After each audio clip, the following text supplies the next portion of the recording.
and to the republic for which it stands, one nation, under God, indivisible, with liberty and justice for all.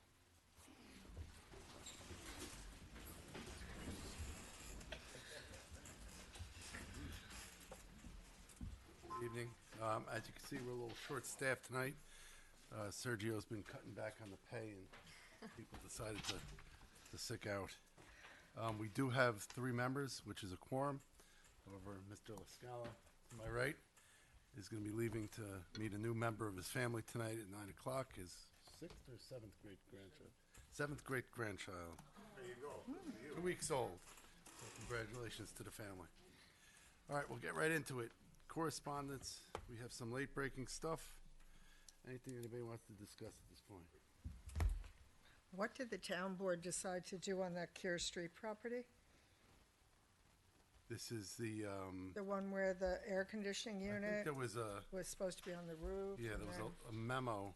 Yeah, there was something in there about it? That was just that there was, someone spoke to it. This is in reference to 385 Kear Street. Yeah. It says, continues to operate in non-compliance with the requisite site plan town board resolution of September 3rd, 2024.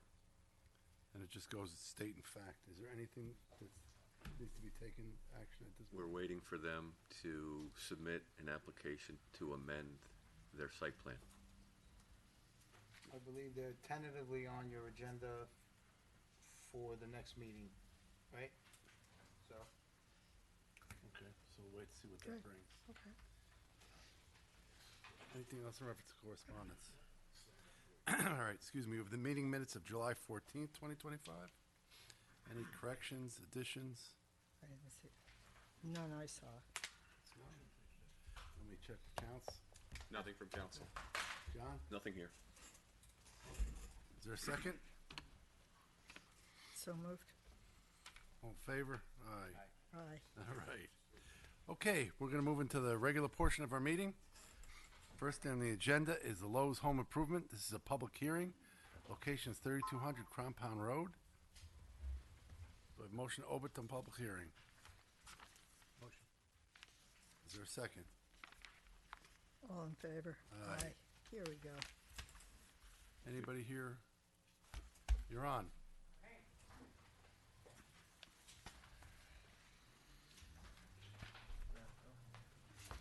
How are you tonight? Hi everyone, how are you? Good.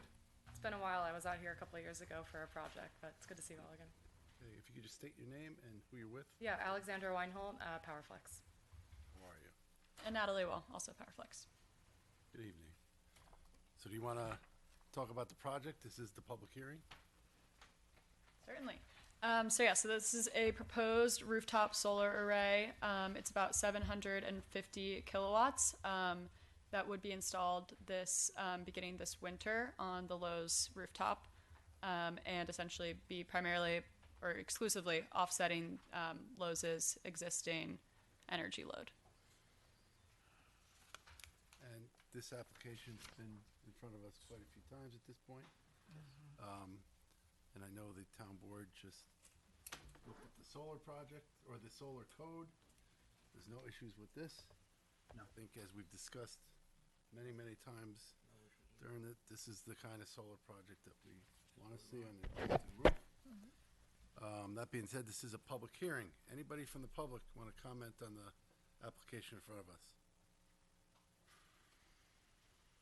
Susan, you always say something, nothing this time. I'm all still. Speaks We volume. appreciate that. Anything from town council? Nothing from council. John, Nothing further here.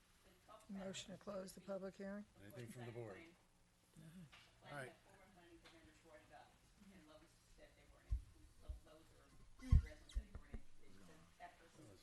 John Flynn. Good, we're so glad. All right, that being said, do I have a motion to close the public hearing on the Lowe's? So moved. The second, all is in favor? Aye. Aye, I'm gonna read the resolution. So in front of us, we have a resolution approving a special use permit for a large-scale solar power generation system at Lowe's Home Improvement. Do I have a motion to accept? Motion. Is there a second? Second. All is in favor? Aye. Motion carries. You all set. Thank you very much. Thank Good you. night. Appreciate Good your luck time. with the project. Thank you.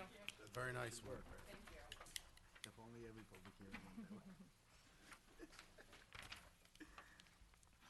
Okay, next, we're gonna continue, an adjourned public hearing. This is Pogarelli. This is 2829 Compound Road. This is for a proposed 4,000 square foot, two-story daycare preschool. How are you? Good evening, Mr. Fon, members of the board.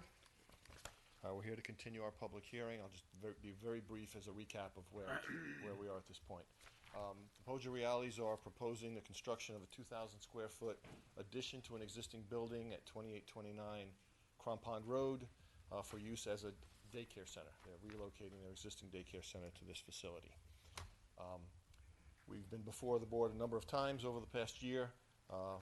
Originally, the plan had 12 parking spaces. We've expanded that to 19 parking spaces to accommodate a different road configuration in and out, and the concept of parents parking, dropping the children off, and then getting back in the car and leaving. The town's had both its traffic consultant and wetlands consultant review the plans, and haven't had any significant comments based on the plans other than these revisions that we've talked about. We've had the DEC out to the site. There is a wetland off-site to the south, where we may need some DEC involvement in getting a permit for some operations in the south part of the property. We know we have to go back to the DOT now to confirm our our relocation of the curb cut on Crampon Road, and any appropriate signage that might be necessary at that time. And other than that, we're here to see if there's any more members of the public. I know that the town has received a number of written comments, and we're here to see if there's anyone else has anything left to say from the public, and to hopefully move this project forward. Thank you. And Anybody- Mr. Sorkin, who's the engineer, is also here this evening, if there are any questions about engineering, stormwater, that kind of stuff as well. Great. I see someone ready to stand up. If you could please, thank you. If you could just state your name for the record. Good evening. My name is Douglas Bushel. I live at 2818 Crampon Road, which is diagonally across from the property in question. I've lived there since 1982. So I'm very familiar with the traffic situation on 202 in that vicinity. I have no objections whatsoever to the daycare center itself. My objections, not even objections, my concerns have to do with the traffic patterns in that area. I observe it all day long for quite a while now. One thing, I wasn't able to attend the last meeting, but I did watch the video of it, so I'm aware of some of this. But there was a lot of discussion about limiting turns to right turns only out of the property. I'm assuming that will be the case. But I didn't hear anything, and maybe it's been addressed, as far as left turns onto the property. In other words, traffic heading westbound on 202 towards 132 and the Taconic and so forth. Will that be permitted would be my first question, because if that's the case, I can tell you from observing the traffic that already the traffic waiting for that traffic light becomes very impatient. And they frequently turn onto Flag Place, which is a small side street on the corner of my property, in order to try to beat that light, or just through impatience.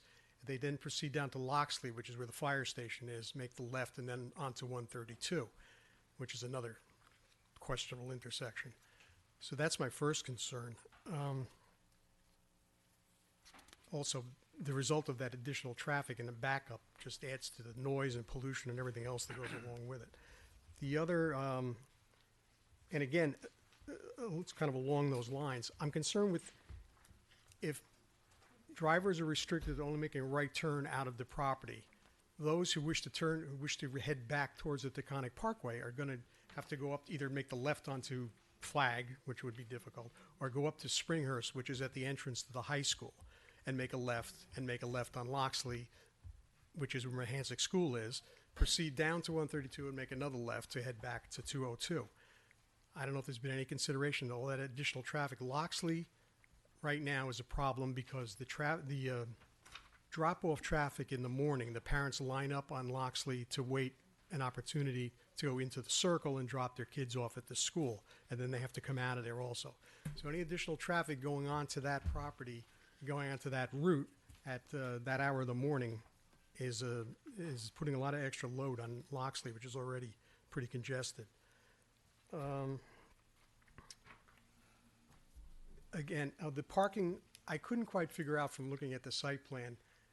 I'm a little bit concerned about the parents as they attempt to park and pull out of parking spaces and whatnot. I'm a little concerned that the traffic might back out, become congested in the driveway, preventing people from turning from 202 into there and causing a further backup. I don't know, maybe that been addressed. As I said, I couldn't really determine how the distance is there, so there may be enough room for that. I'm really not sure about that. I think I sent in today a letter with a rather detailed explanation of what I'm speaking about here, but I won't bore you with all of that. You can look at that at your leisure if you so desire. So that's pretty much a synopsis of my concerns. Again, it's not with the daycare center itself. I'm not really, I don't see any other problems other than the traffic situation. If those can be adequately addressed, I hope that's the case. Thank you. Thank you. I think I could address those two questions very Please, quickly. thank you. We are not proposing a left turn into the site or left turn out of the site, and then as we go through the DOT process, we'll make sure that signage is appropriate. We're strictly right in, right out. We're- If I could, you're just gonna have to come up just because they can't hear you and no, if you can come. And then regarding the right turn outs, I just want to remind the board that the population at the daycare center is staggered through the day. It's not 30 cars show up at one time in the morning. There's about a 3-hour window in the morning where some cars come, and then in the afternoon there's people being picked up, some kids getting dropped off for after school. So it's not, a rush of traffic within a 15-minute period in the morning and the same in the afternoon. It's staggered throughout the day. So we don't expect that making that right turn out is going to create any additional traffic further down the road. And I think the town's consultant kind of confirmed that in their report.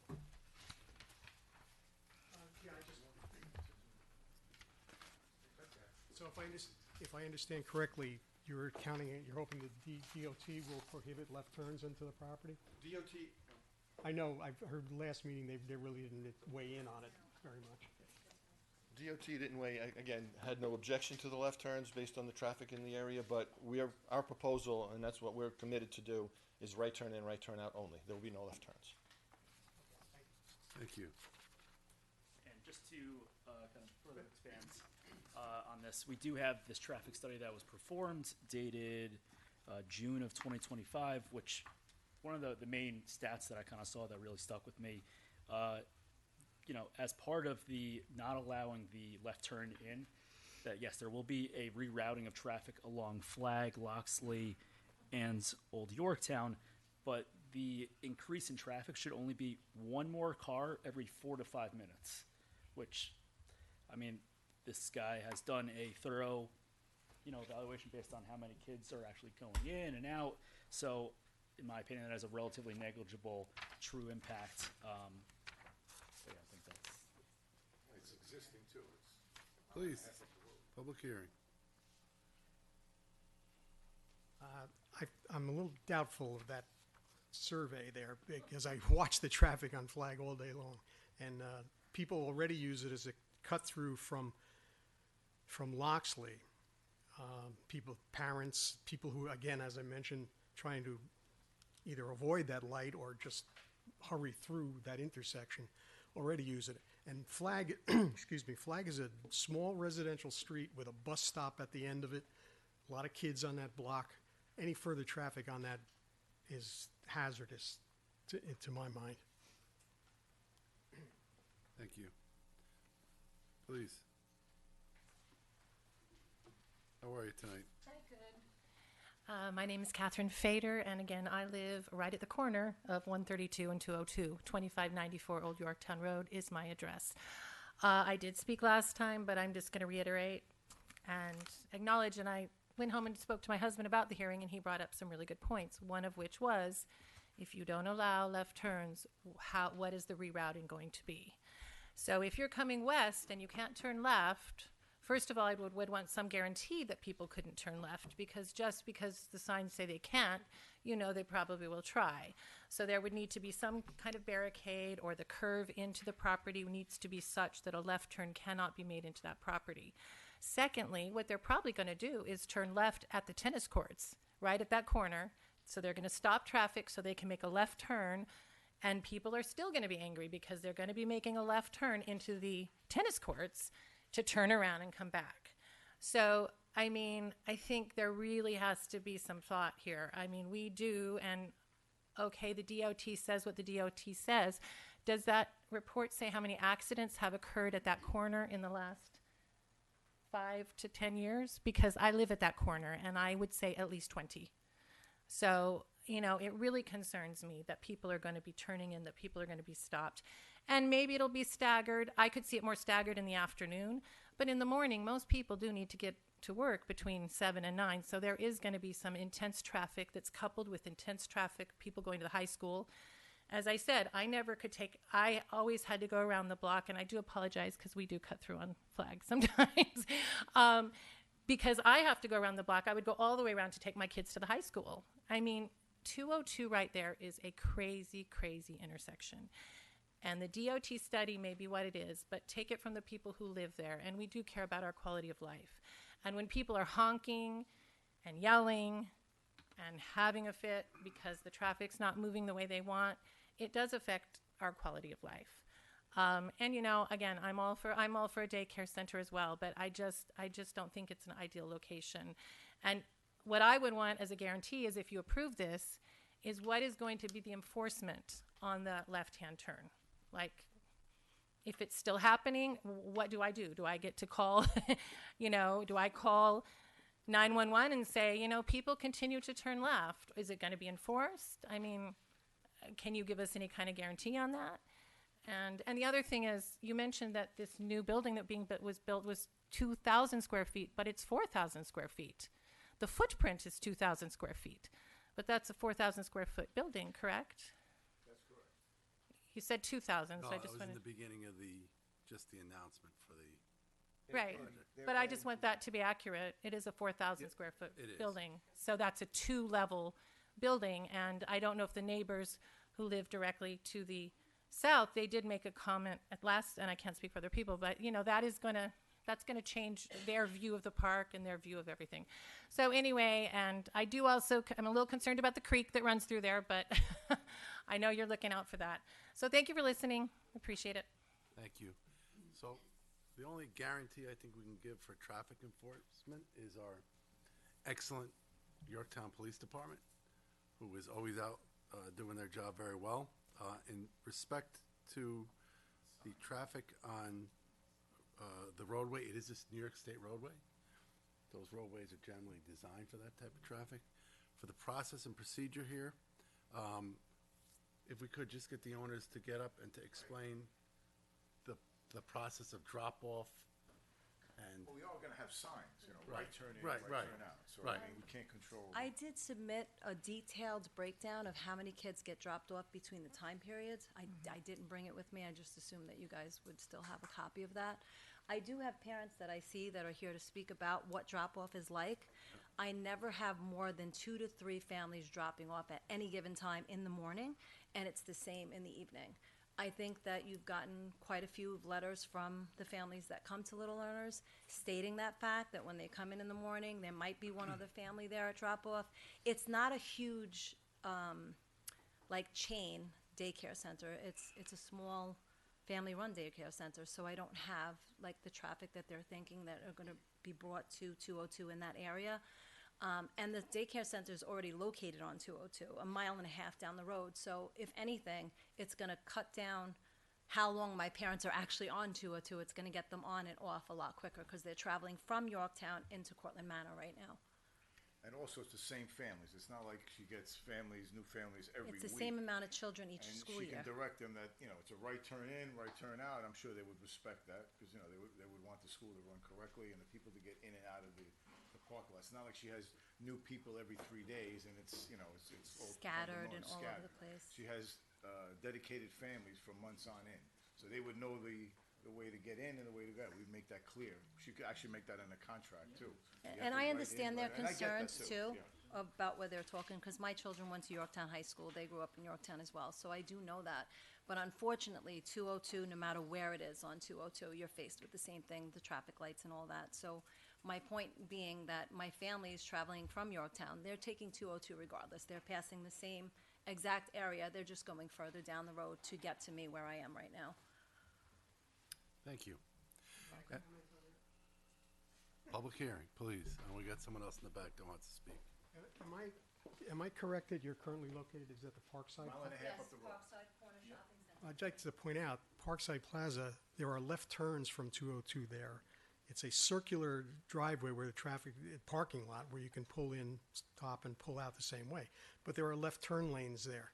Left turns are permitted in and out of there. There is an extra lane so that the traffic is not blocked. And that's a commercial area where it's much wider and travel is, it doesn't really, it's not apples and oranges there. It is apples and oranges. Thank you. Please.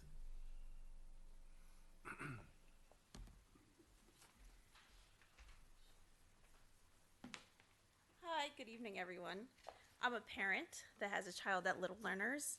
I want to address your concerns first, but Not to cut you off, could you state your name for the record? sure. My name is Stephanie Riley Casey. My husband is just outside the door, but he's with our 14-month-old daughter, trying to keep her quiet. So I just want to address the concerns. There are a ton of concerns with respect to this congestion. It's almost like you are visualizing this compound, that this rush of crowd and buses and parents are going to drop off children at the same time. Schools have a set start time, a set end time.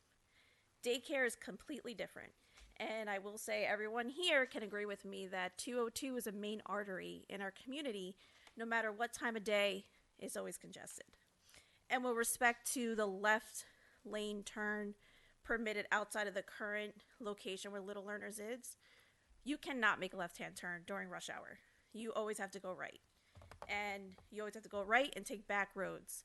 So right now that's not an issue, all the parents leave in the same direction. Now, I did submit on July 16th via email to the board a letter in advocacy for this daycare preschool. I sent it via email. I do have additional copies, but I do have a brief statement I would like to read to the board. I'm a working mom to a 1-year-old daughter. My husband and I have spent our years in public service. My husband is a sergeant with Elmsford Police Department. I'm an assistant district attorney in the Bronx DA's office. I investigate and prosecute crimes of sex trafficking. That is my goal.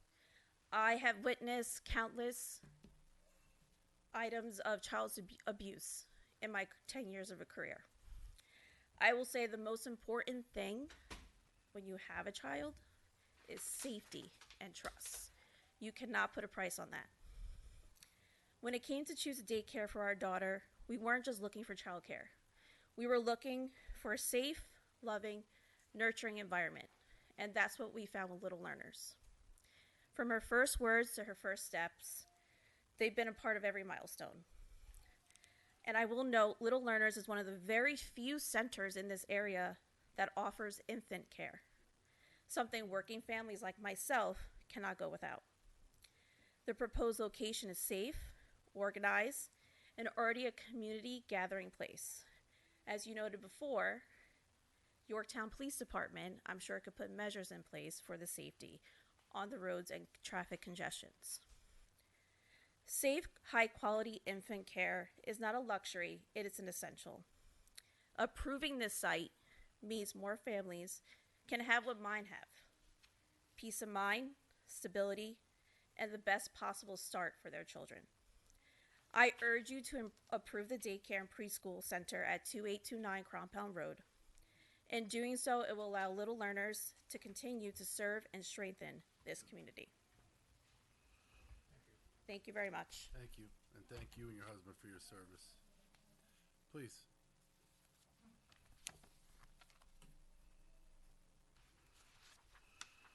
I just wanted to reiterate that I certainly feel daycare is a valuable thing. My husband is a public school teacher. I have taught many different ages. But this is not a commercial hub, this corner. I mean, that's the big difference I see based on where they currently are and where we are. You know, we are in a residential area There are no commercial buildings around us. We only have the church across one way, and we have a park the other way. So that's the difference. Our quality of life matters too. And, you know, I just think it seems, I understand that people won't be dropped off as quickly as maybe I'm envisioning, but I just do feel like it's a very commercial endeavor for what is essentially a residential area. That's all. Thank you. Thank you.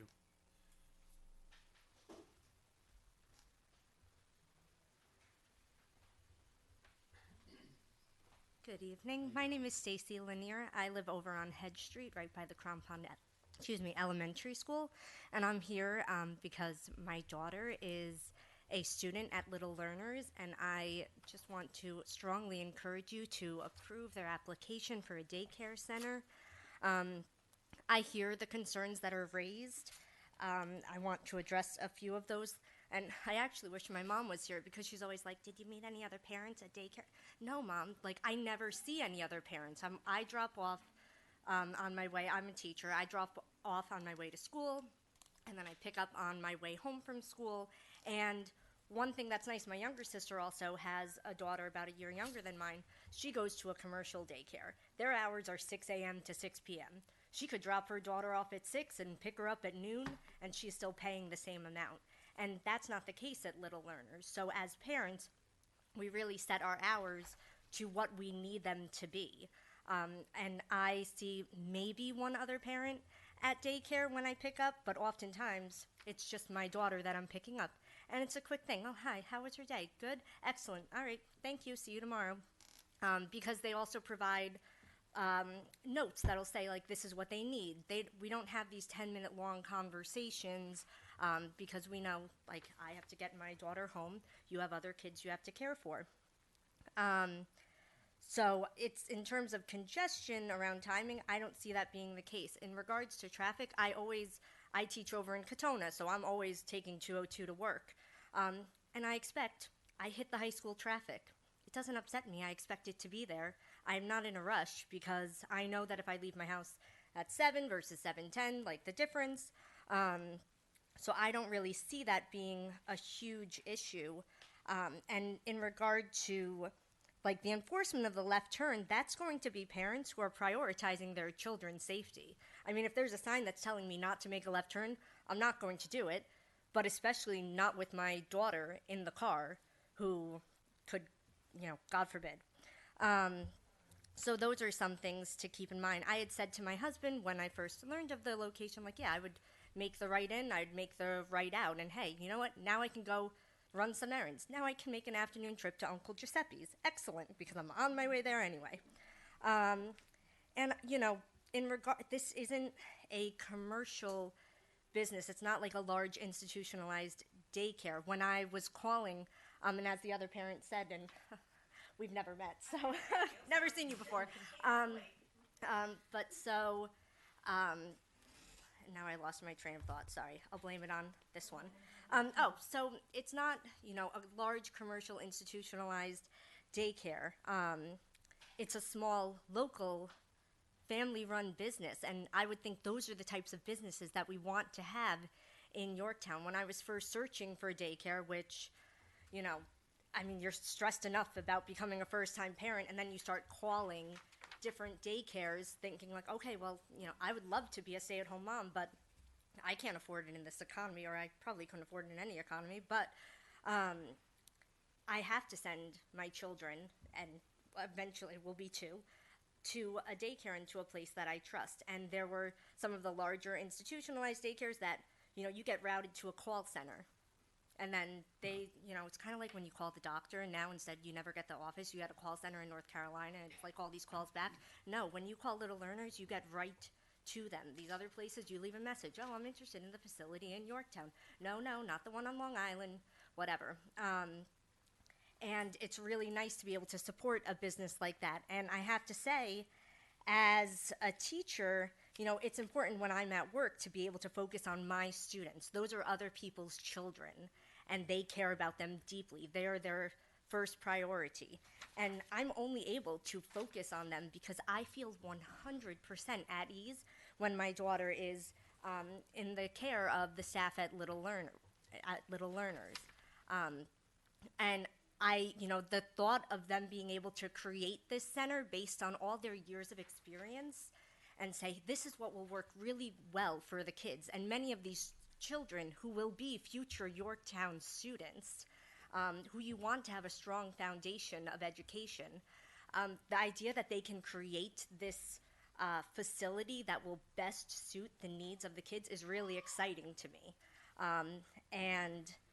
I just would hope that you'll allow them to build this new daycare to allow them to do what they do best, which is nurture and care for some of Yorktown's littlest, most precious residents. And even like thinking about, like going back to the idea of the congestion, there'll be however many kids there are. Well, 2 kids will be coming from one family. It'll be one pickup, one drop off.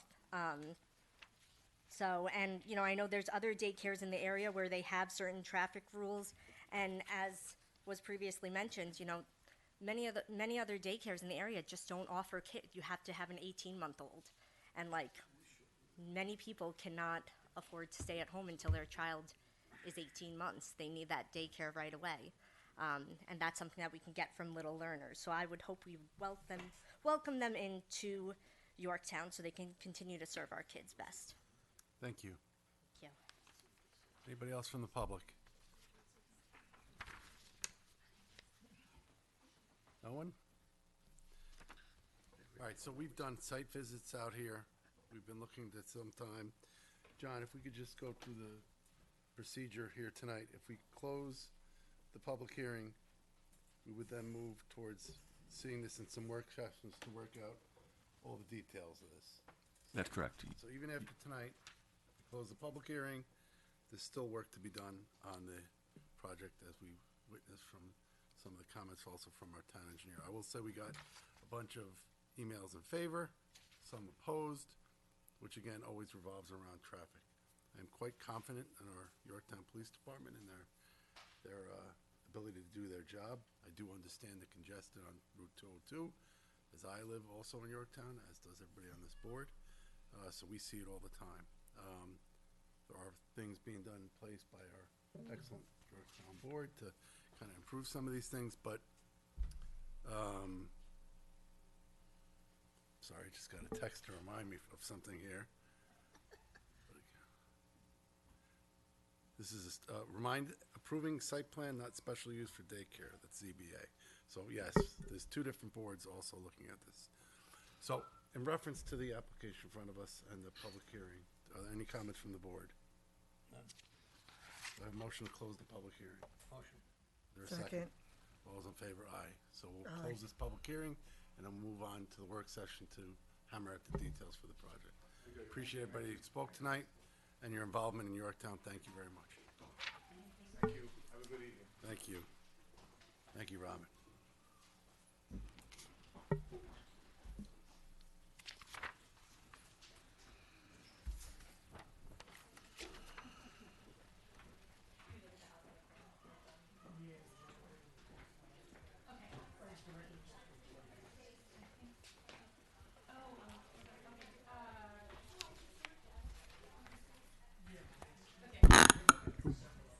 Pardon me.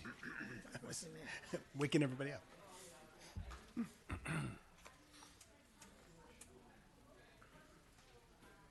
Okay, why don't we just give them a minute?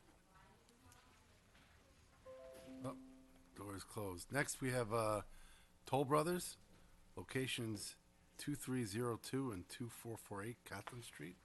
This is a public hearing. Do I have a motion to open the public hearing? So moved. All those in favor? Aye. Council, you're on. Great. Good evening, Mr. Chairman, members of the board. My name is David Cooper, partner with the law firm of Zarin and Steinmetz, here representing Toll Brothers, the contract vendee on a 50-acre portion of the Field Home site. This is a proposal to redevelop the site with a 118-unit active adult townhome community. We are before your board on a site plan, special permit, minor subdivision, wetland application. The site has already gone through SECRA, has already gone through several public hearings, as well as a public information center before your board. We are here tonight for a public hearing. With me is Kevin E. Moses from Toll Brothers, as well as Paul Dumont and Lucille Munns from JMC, the project's engineers and landscape architects. So we've done this a couple of times before your board already, so we'll take our cues from the board. I know it's a public hearing, although we already had a public information session and we went through the specifics of the plan. We're happy to go back through it, or we can dive into a modification to the site plan that has been updated since we last were before you with respect to the drainage, one of the drainage features and location between a watercourse and a wetland. We'll take your. So, as show of hands, how many people are here for the application in front of us right now? Town Board Member Susan Siegel, acting as resident. Let's just see the update. Oh, No sense in going through the whole thing. We heard it 4 or 5 times already. okay, good. So let me turn it over to JMC to take you through the change to the stormwater. Thank you, David. Good evening. For the record, Good. Paul Dumont with JMC. Just flip forward. Okay. So since we were last before you, we did make a tweak to the plan. At the last meeting, we discussed some comments that we had received from town staff, and also some comments that we had received from the Conservation Board regarding the drainage basin that's to the east on the property. So this is the basin that kind of straddles the two wetlands, if you recall. So this figure shows, I can highlight here with my mouse, the old basin location was here, so I'm kind of highlighting that, and it hugged the intermittent watercourse that is on the left here, that's highlighted in purple. So what we did was we shifted that over about 40 feet, so that kind of pushes the basin between the intermittent watercourse and the wetlands to the east, and it kind of puts us right in the middle of those two buffers, as you can see on this plan. So that eliminates a lot of the potential concerns that we had talked about at the last meeting. Grading concerns. There was a retaining wall that was proposed right next to the watercourse itself. So you know, that alleviates all those potential issues there. We did also prepare a revised wetland mitigation plan that focuses on this area too. So, you know, we're required by town code to mitigate at a 1-to-1 ratio. We're proposing a number of mitigations, planting and some other things. So, Lucille, I'm going to turn it over to Lucille Munns, who's a senior landscape architect at our firm, who can walk through some of those mitigations. Good evening. Once this basin was shifted, we recalibrated the perimeter landscaping, which is the trees primarily, and then there's different seed mixes that are aligned with the different aspects of the basin. So there's a steep slope stabilization mix, which is native plant material, a mix of grasses and perennials. And then there is the wetland bottom mix, which is, again, everything we're using in the mixes is native as required. And these will all work with the specific environmental conditions that are required and or exist after the basin is constructed. So those are the minor changes that we made. And that's part of your mitigation? Yes. Yes. Thank you, Lucille. So I just wanted to say, too, we did receive some comments on the wetland mitigation from Barton and LeJudas, your consultant, and we did review those comments. I think they're generally minor in nature, and we're going to be working with them and the town to address those items. So happy to answer any specific questions you might have. We also did just get late breaking as we walked in. Yeah. It came today.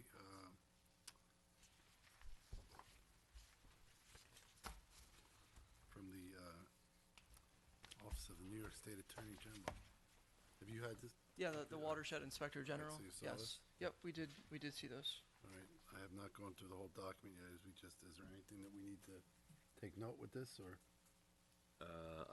I think we have to take into consideration everything that they're talking about, really. Okay.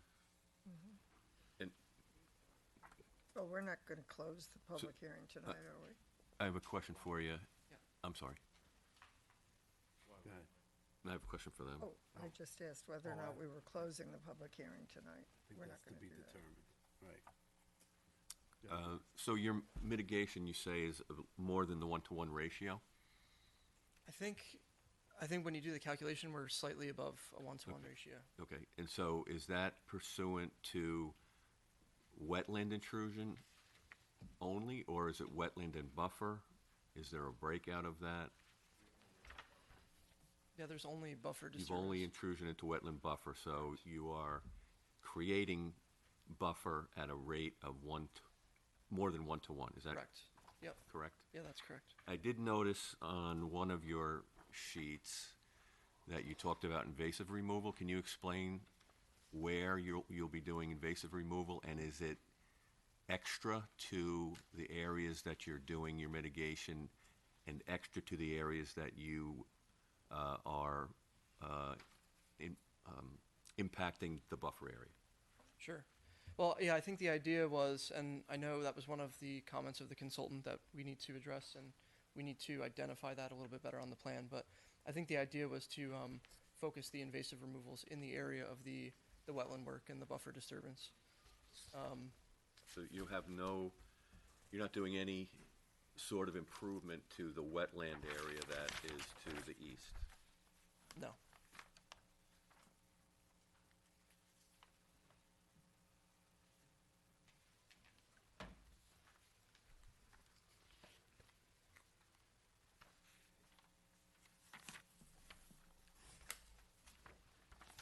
Is there anything else? Any other questions? Yes, I want to talk to the other study we had done in reference to the existing structure done by Beardsley. Have you had the opportunity to take a look at this? Good evening, Kevin E. Moses of Toll Brothers. Yes, we have, sir. And I will tell you that I think there is the beginning of a consensus for this lot line change. I'm happy to speak to that. Please. So, just for starters, I just want to make sure that everyone understands that the proposed alternative that the architect has shown on those plans is both fanciful and aspirational. It hasn't been market tested, right? Not to call them an armchair quarterback, but they came up with an idea and put that on paper. Whether or not a hotel is A, something that the town wants on Catherine Street, or B, that the market would at all in any way absorb, I think is yet to be seen. As far as the lot line change itself, this just came to us on Friday, so we need a little bit of time to absorb that, make sure crosses the I's and dots the T's from a zoning standpoint. It does raise marketing concerns for us, right? We're moving a lot line closer to homes, diminishing our buffer, and most importantly, what is on that sketch is a access way that straddles a property line. Part of the access way is on our property as proposed, part would be on the field home property as proposed. That is an issue for us, I believe. Moving the property line may be something we can consider, but I just want to be crystal clear, and I think it's abundantly obvious that this would represent a voluntary land contribution on the behalf of Toll Brothers. That obviously has a value. Land has value in America. Just want to make that known. Again, it's something that is actively under consideration, and I think something that we may be open to. We do have marketing concerns about it, so hopefully there is a compromise in the middle. Okay, thank you. Yes, sir.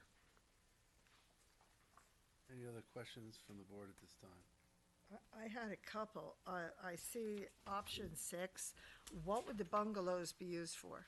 That is not for me to opine on. I would ask the architect that drafted that plan. Those are proposed as potential additional room count for the Heritage/Boutique Hotel. Okay.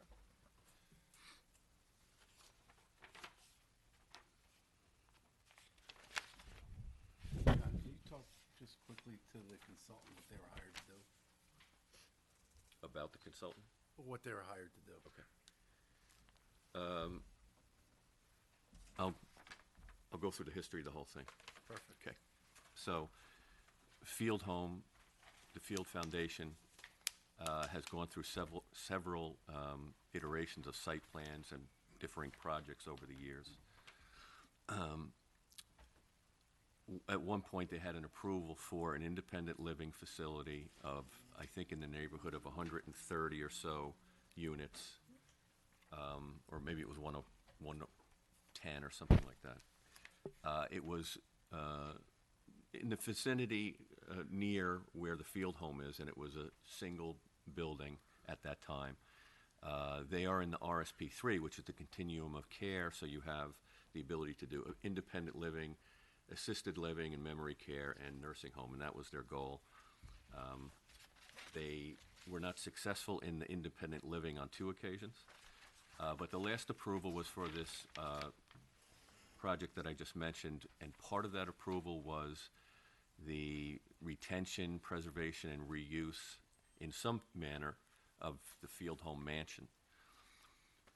At the outset of this project with Toll Brothers, there was discussions early on about that fact, that was a desire of the town, that this kind of thing is in our comprehensive plan. It's also in our reconnaissance level survey as a historic resource, has plenty of history to it, many famous names that were part of the development of the United States, in particular of this area. And so Toll Brothers took that into account and came back and said, we do not want to be involved in any preservation project of this property. What we will do is we will lop it off, transfer it to you for a nominal fee, and guarantee $150,000 in towards its maintenance while you're doing whatever you're doing. Okay. So over the last couple of years, we've been working at the town board level to get this rezone done from RSP3 to RSP2. All the while, this has been part of the review process. The applicant did, in fact, hire a historic architect that did an adaptive reuse study to sort of give some ideas of what could happen. We have 2 historic consultants that we go to. We asked one of them to look at that adaptive reuse. And so there was a couple of reports. They weren't oppositional really in any way. One expanded on the first one. So at that point, the project was moving forward through the town board. Town board had an idea of what it could potentially do with the building. The town board had some concerns about being yet an owner of another property. So they wanted to know what they were getting into, what the potentials were. And at this point, it started to come pretty clear what the potential was. At that point, near the approval of the rezone for this project, we embarked on looking for consultants to get into the building and really figure out what can be done and how to make a developer get attracted to coming in and using it. And we did an RFP and received, I think, at least 3 proposals, and Beardsley, the one that, result of what you see here, had the best proposal. It was the most complete. It had the most well-developed sense of the direction of the property could go. It had some financial projections, and so the town board determined to hire them, which they did. They've been working since June, and this past Wednesday they turned into us, what you have part of here, their first draft of the work product, which shows what they think is needed in order to make this potential heritage hotel work in an optimal condition while still respecting the needs of the project at large, which is Toll Brothers. So that's what you're looking at. So I asked them to, as their first task, to look at this so that we are sensitive to the time frame of this project. So that's why this is coming to you. We received this past Wednesday. Right. And so we sent this to you, and we also have sent you kind of their entire package via email. And just for background, the age of the structure, just again? The first part is late 1800s. Right. Okay.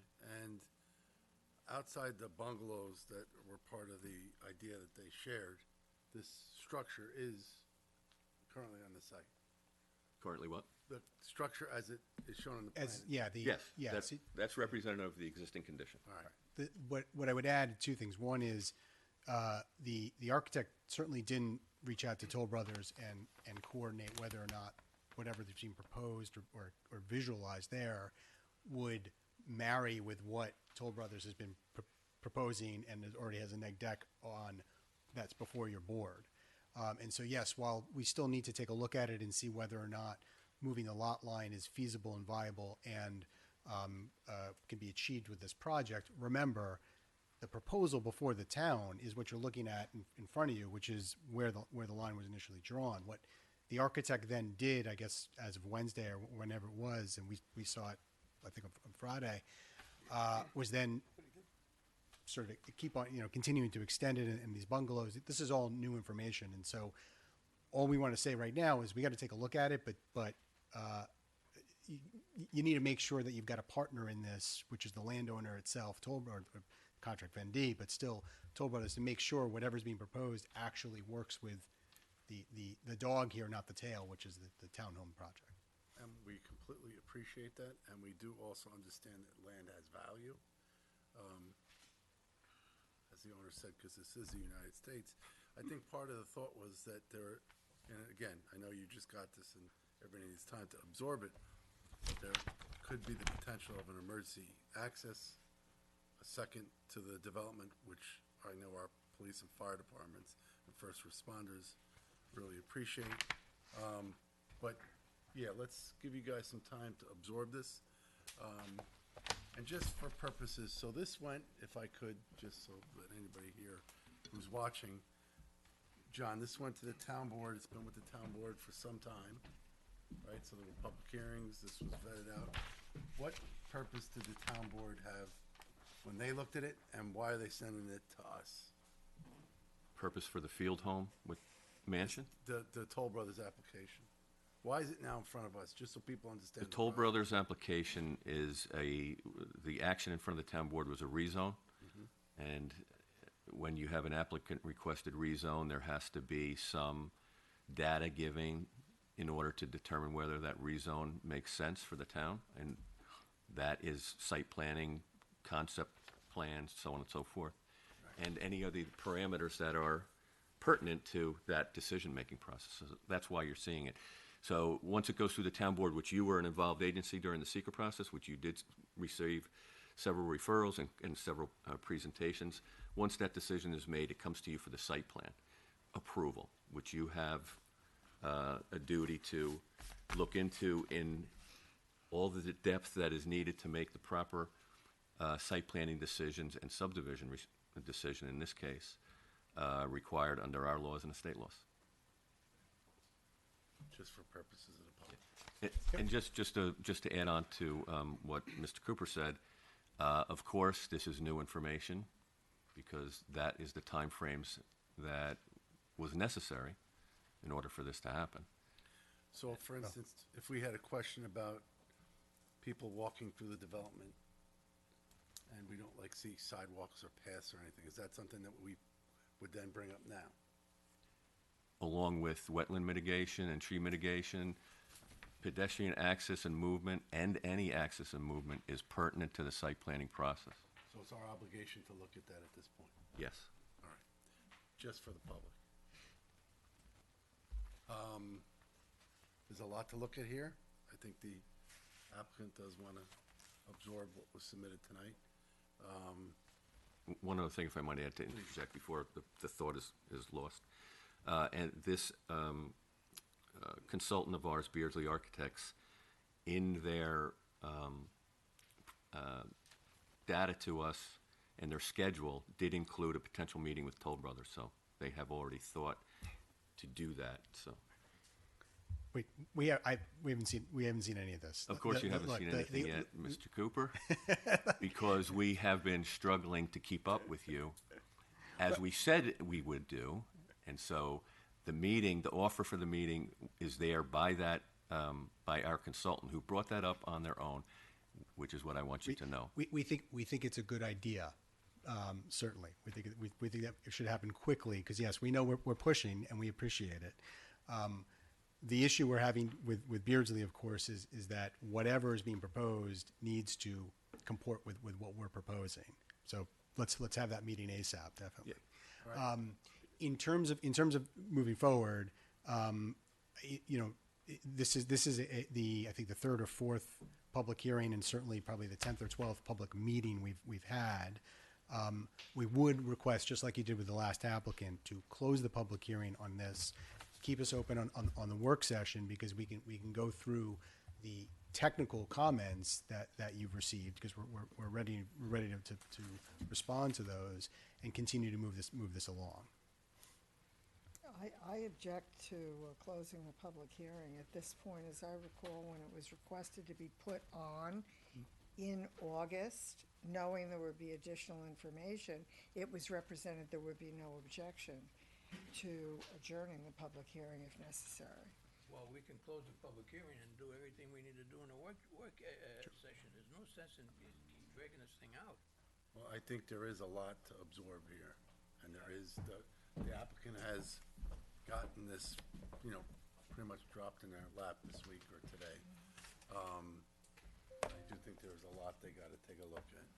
So I would yield to, I'm looking to. In fairness, there was paltry representation at the public information session and paltry representation this evening from the public. If anything, we would be open to keeping written comment open for 2 weeks. But just given the amount of public representation across tonight and the public information session, and given the number and litany of public hearings and meetings in the past, I have to agree with Mr. LaScala. And Was at the town board level for the most part, right? agreed. Okay. I'll look to council. Any guidance here? If you don't feel you have enough information or the time to digest it. Well, the work session could certainly tackle that, I feel. And not to press too hard, but just given the facts that we have with public representation over the last 2 meetings. And I do agree that this has been vetted through the board, but now we're looking at it with a new set of eyes. So I've looked to John. Anything else to add before we talk internally? Well, I would just clarify that by saying you are looking at it with a new set of eyes in a certain sense, Right. but let's remember that you're now looking at the site planning issues which were not looked at in depth earlier. So for instance, your wetland mitigation plan was just developed to a point that it's reviewable in the last couple of months. And I think we received it, when did we receive it, Robin? Last month? Mitigation plan? Yeah, okay, updated on Monday, but before that, we received it a month ago, right? Tree mitigation plan, the same thing. You have some other issues, so you have to look at those things, and you have to make sure you have the time to look at those things. I just want to keep that in your mind. It's not just looking at the same thing with fresh eyes. There's new information that you need to look at. Understood. Are you saying that we can't do anything in the work sessions? No, I didn't say that. I said I'm clarifying the comment about the new set of eyes on the same old information. It's not the same old information. And you have a duty to look at in depth things that go along with site planning and the subdivision, such as the wetland mitigation, tree mitigation, whatever other site planning issues in terms of access, pedestrian access, traffic, things that you need to look through. You need to build your own record of the things that you're looking at that support your site planning decision. And if I could, I have to ask anybody from the public. I know Susan wanted to speak. Thank you.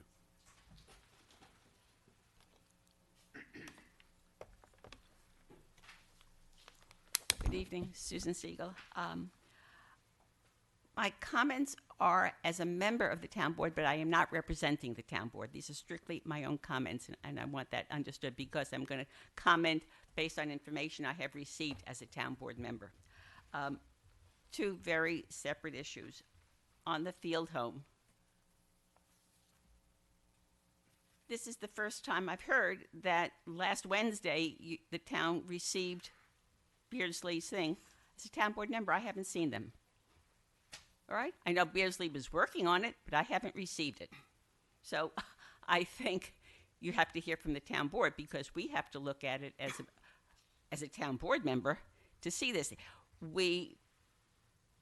John is correct that of the 3 proposals that we received based on RFP, and I have to say that I was disappointed that it took the town board so long to advertise an RFP. Some of this information could have been available much, much sooner, and we wouldn't have had this problem now where Toll Brothers is pushing, for site plan approval, and we're still waiting to find out about the subdivision issue. The town board is not committed to a hotel. It was a proposal that was submitted. We asked for more information. We certainly, my position is that we have to look at the feasibility. It might look great on paper, but it might not be feasible from a market position. And that's one of the questions that we had when we said to Beardsley, go and look at it. So I think, getting back to a point that you made, Judy, let's keep the public hearing open, because there's more information. You certainly, I think, need to hear from the town board on what it's planning to do with the field home, because that involves lot line issues, which involves subdivisions, which then involves the site plan. So it's all very interrelated. The second issue is something you alluded to, Rich, in your opening comments. I think I got it today. Maybe you got it today. The letter from the Watershed Inspector General's office, which I think it was maybe about 8 technical pages from their environmental consultant, questioning a lot on the steep slopes. And there are significant areas of building and grading on the steep slopes. This was raised during the rezoning hearing. It's highly technical. I can't relate to it, but I know they raise lots of questions. And my suggestion is, just the way this board has always referred wetlands issues to Barton and Lujudas for comment and review, I think this has to go to them for their expertise. I think it's possibly beyond our expertise and the board's expertise to identify all of those steep slope issues, which are very, very significant. So I would. That's another reason for holding this information the hearing open, and making the referral to Barton and Lujudas, which you can do tonight, actually, seeking more information. Thank you. Thank you. Anybody else from the public? Just one quick note. Yep. The product here is the first step, and it was submitted to us and discussed with us on Wednesday as a staff level. What do you think? What's your reaction? And we sent it to you, given some time, but Yep. there's more work to come. And I don't think that there's any waiting happening here necessarily. We have their schedule, and their schedule currently is not far out of alignment with what we've heard from Toll Brothers. I So- have a quick question. On the analysis that you were talking about with a consultant, were there any financials in there in terms of the renovations and uses of the property? In the response to our RFP, their proposal had a set of financial data that included potential costs of renovation, operational costs of the boutique hotel, number of rooms, which would yield a certain number of, certain amount of cash flow. So all of that, yes, is in there. The answer is that. Minimum rooms that would be necessary to make it viable, Yeah. stuff like that. I can provide you with their response. I'd like to see it. Yeah. So who technically owns the Field Home building right now? Field Home right now, still. They're in their contract Vendee Right. to get it, Right. and their proposal as part of their rezoning was to hand it over to us at some point, and that's, I think, reflective in the resolution. I just wanted to respond to Mrs. Siegel's comment on Barton and Lujudi's reviewing the stormwater aspects of our project. When she suggests that, what she is also in the same breath suggesting is that the jurisdictional organization who has control of approving or denying the stormwater aspects of this project, being the DEP, is either feckless or inept. They are the jurisdictional agency that reviews and approves all stormwater aspects of this project. And to suggest that there would be not only one level of oversight being the WIG above and beyond DEP, which I'll get into the WIG in a moment, but then a third level of review by a consultant is just odd to me. Now, I'm gonna jump in if you don't mind. Sure, well, there is a third level, I might- which is this board. This board is an approval authority Of course, of your. John. Okay, so let's Of just course, keep that John, but I clear just as well. want to finish it's quickly. It's not just DEP; they're an The involved WIG agency. is a quasi-jurisdictional advisory agency whose scope of review is entirely duplicative with that of DEP. Their comments are topical in nature, and under review, they will be responded to. Ultimately, our charge is to obtain DEP approval, which is the focus of our team and is well underway. We have made a second resubmission to DEEP, and we will chase that approval with the utmost focus and tenacity. The only, hold on, let me just try to level set here. What I would add in terms of this board as well as the town board looking at the WIG comments, I did dive deep into that document today. Most of those comments with respect to steep slopes, which by the way is only one or two numbered comments, were raised during the secret process, were reviewed and vetted by the town board, by this board, by your engineer, by our engineer, by anybody else, responded to, and then incorporated into the negative declaration, which determined that there would not be a significant adverse environmental impact associated with disturbance on the slopes on this property. That hasn't changed. Just because the WIG submits a letter and changes the date and may have changed some words, that doesn't make it a whole new issue before this board or anybody else. And so what I would say in terms of emotions run high when you get letters like that, it makes it look like there's all this stuff that we haven't covered. You could see why the applicant would get a little fired up about that, because we spent a lot of time, a lot of resources answering those questions in the first instance. And so I don't want this board to come away tonight with the feeling that, oh, wait a second, this is something completely new that hasn't been looked at. That being said, just going back to the question before the board in terms of the procedure, the reason why we're asking to close the public hearing is because while there's still work to be done on a work level, on a work session level, which this board does all the time. You just did it to the applicant right before us. We're not saying we're done, we're walking away, we're not going to respond to any of these comments.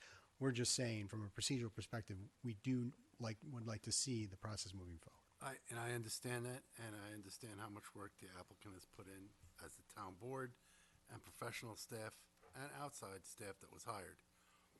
I think with the addition of this potential of a lot line being changed, I certainly, as one board member, would be much more comfortable adjourning the public hearing just to get those answers, regardless of the reports we got, because I think our staff is more than well equipped, as they have in the past many times before, to address those comments. I am, however, a little concerned about, now we've got a suggest proposal that you guys haven't really even dug into because you're just seeing it, along with other comments that we still have to work on. Could we do that in work session? Yes, but I still think as one member of this board, it would be more responsible if we did respectfully leave that open. And we do understand that the public has been silent, because I'm sure they saw enough of this during the town board rezoning. That's my feeling at this time. I know Mr. Niscala feels differently. I think you agree with. So at this point, rather than belabor it, Shall I make a motion? we don't need to go back and forth. I don't want to go tit for tat with. I don't want to hear it. No. All right. I get it. I'm making a motion to adjourn the public hearing. I second that. All's in favor? Please, Susan. Nay. Aye. Motion's on the floor. Do you agree or no? Aye or nay? To adjourn? Yes. Aye. So we got 2 ayes, 1 nay. So we'll adjourn it to the next Actually, meeting. I think it's a non-action, but, Oh, Then it would stay open. right. so we At need, the end of the day. we got, Yes. we got, You thank found the loophole, Mr. Chairman. You found the loophole. No, it's not me. All right, so we only have 3, so we need a majority. Okay, so either way, it's Well, you have the What- majority. what I would- what I What I would- do ask, and not to cut you off, what I do ask is, I know you have been, and I know you got the Yorktown Department on speed dial, is to keep working towards getting these things answered. Yep. In particular with the information that you were given tonight. And again, you know, the town board still got to weigh in on that. I think there's still work to be done here. And I know that our staff members are vigilant about trying to get that done, as your team is, your engineer and yourself. You know, your firms speak volumes of what you get done and the good work you do. So I would ask you to continue that with our excellent staff to get these questions answered. Of course. Thank you. Yep. I appreciate it. I don't know why I wasn't allowed at the public hearing to make a comment. Susan, respectfully, I don't want to go back and forth. We could spend all night out. Susan, please. Thank you. Thank you very much. Thank you all. Thank you. We're going to move on to the next item.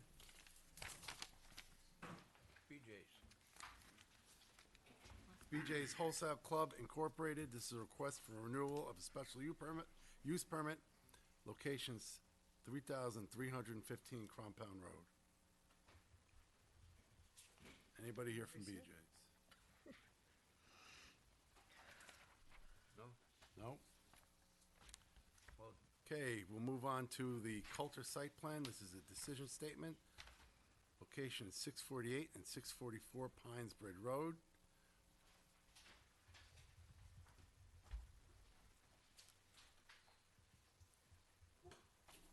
Good evening, how are you? I'm hoping this goes a little easier than the last one, but you never know. I was here back in, I believe, May. We had a contract vendee, Janie Coulter, who's purchasing 2 lots on Pines Ridge Road. She's proposing to join them to build one single-family home for herself on both lots. At that time, she received we received a positive response from the board. So she went ahead and she went from contract vendee to owner, and we're here just to try to finish up that merger.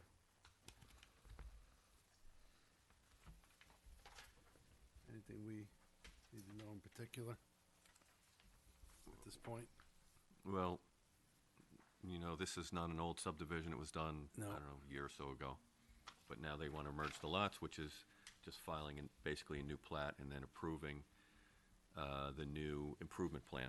And that's essentially what you have in your package. And we don't, you know, obviously,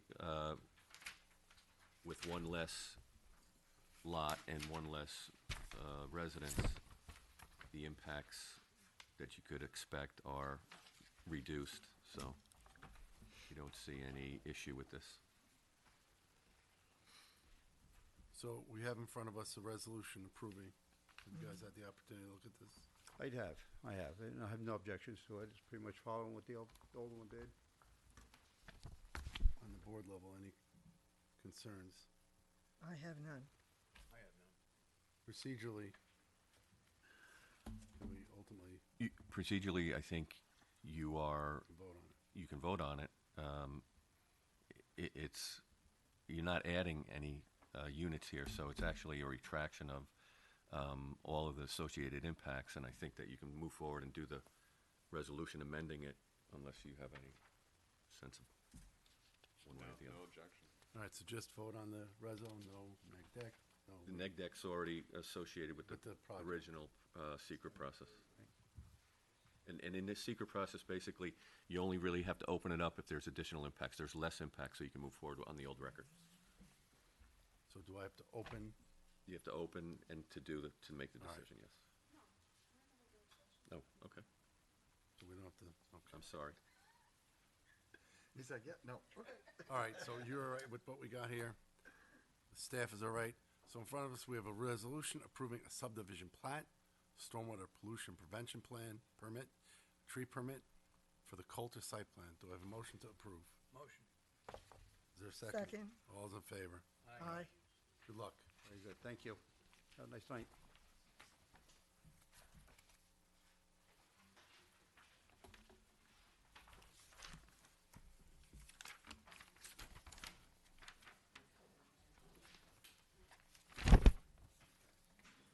Okay, next, we have the Barash subdivision Lot 2, request for a first one-year time extension. Location's 520 Vine Road. How are you? Good. Good evening, Joseph Reed, the Principal Site Design Consultants. We're looking for a time extension on the rule for Mr. Bartosh. He's not completed the work yet, so we'd like to get that time extension on. John, any issues? We have no issues. Counselor? No issues.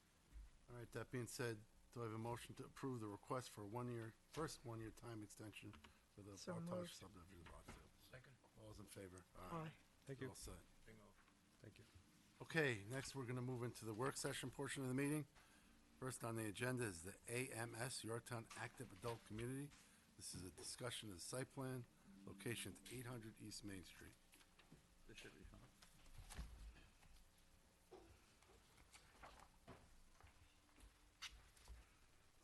Good evening, Chairman, members of the board. My name is Annie Klein. I'm an associate at Dalbello, Denellen, Weingarten, Wise, and Whitaker here tonight on behalf of AMS Yorktown. I think we're just here to update you on some modifications that have been made to the plan as a result of comments and meeting with other boards and agencies.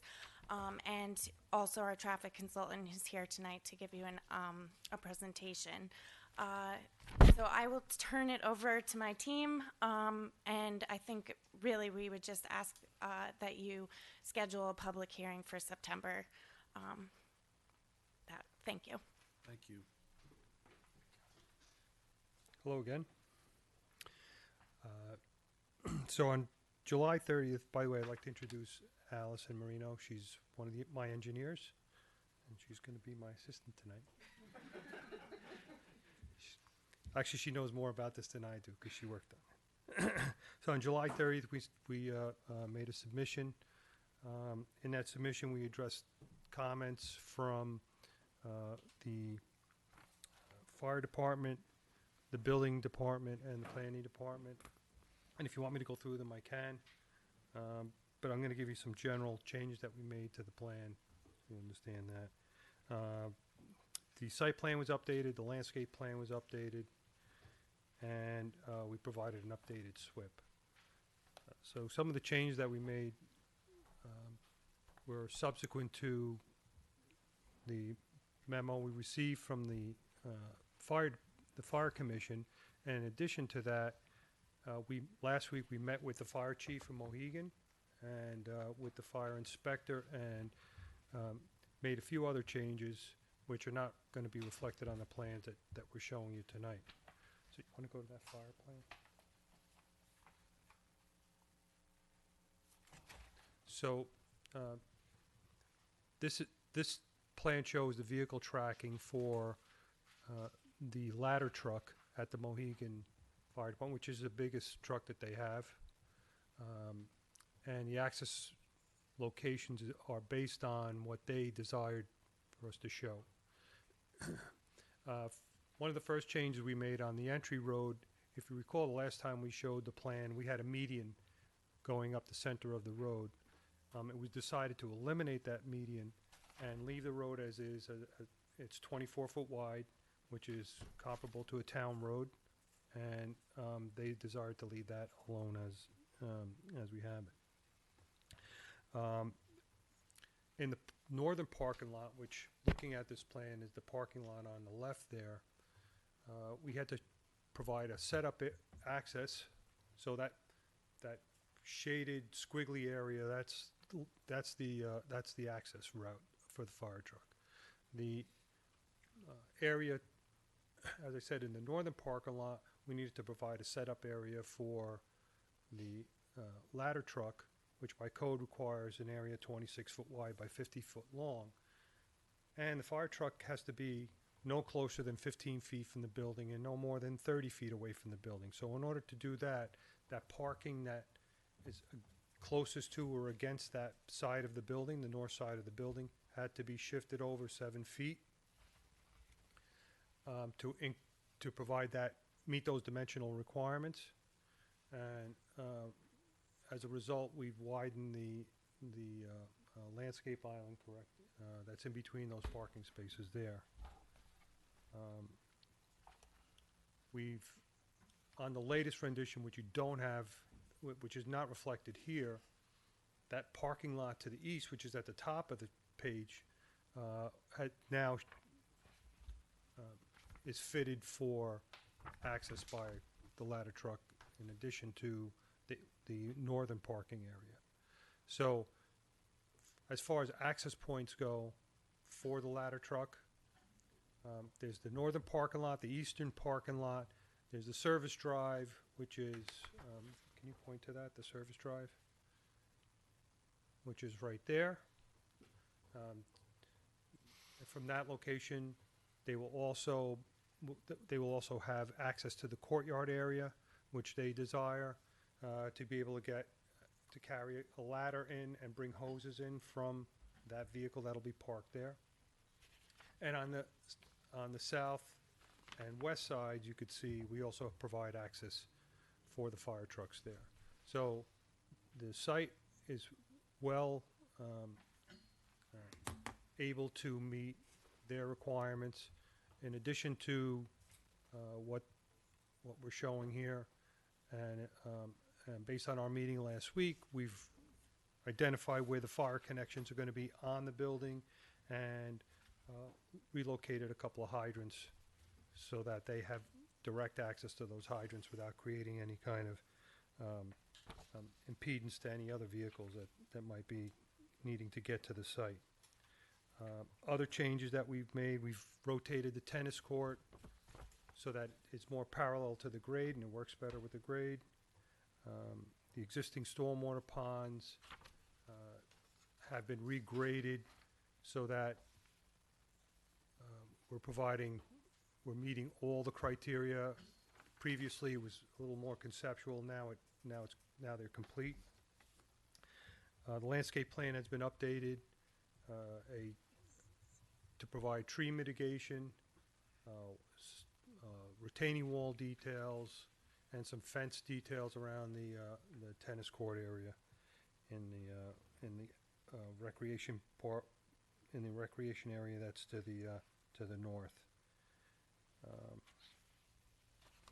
And that's all I have, unless you want me to go through the responses to the memos. From the planning department? Building, planning, and fire. Why don't we just go through the planning department comments at this point? Okay. The first comment was to provide detailed cuts, catalog cuts for the proposed lighting. That's been added to sheet C 205 of the plan set. The second comment was regarding a sign identifying the development, and that's been reflected on the landscape plan. The third comment was to provide details of the retaining wall above the tennis court as well as the boulder wall, retaining wall below it, and those details are now on the plan set sheet C 202.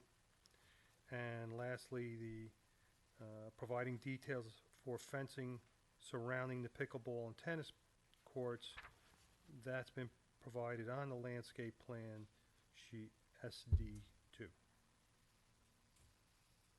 Okay, and in respect to the fire department, it looks you I've already been described through the that. changes. Yeah. Yep.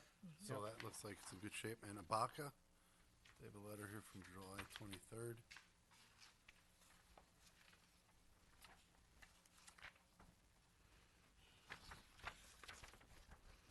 I don't know if there was anything that we needed to address. Yeah, and then we had the Tree Conservation Advisory Commission.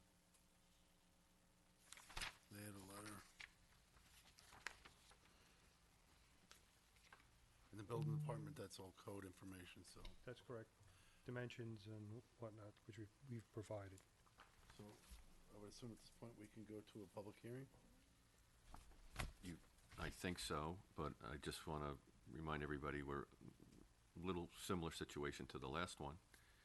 There's still some things to work through, just know that. Right. So, We're also here to talk about the traffic. That was one of the main things that you wanted to hear about the last time. all right, but just in reference to the comments and everything we had submitted, just so we could talk it out.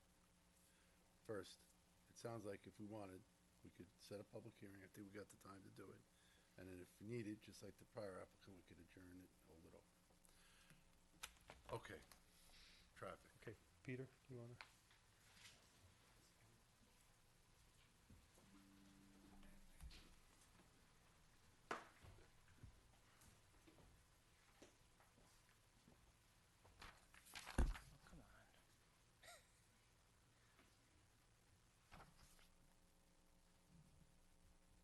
You have to disconnect the other laptop. Have you disconnected? Just doesn't like me.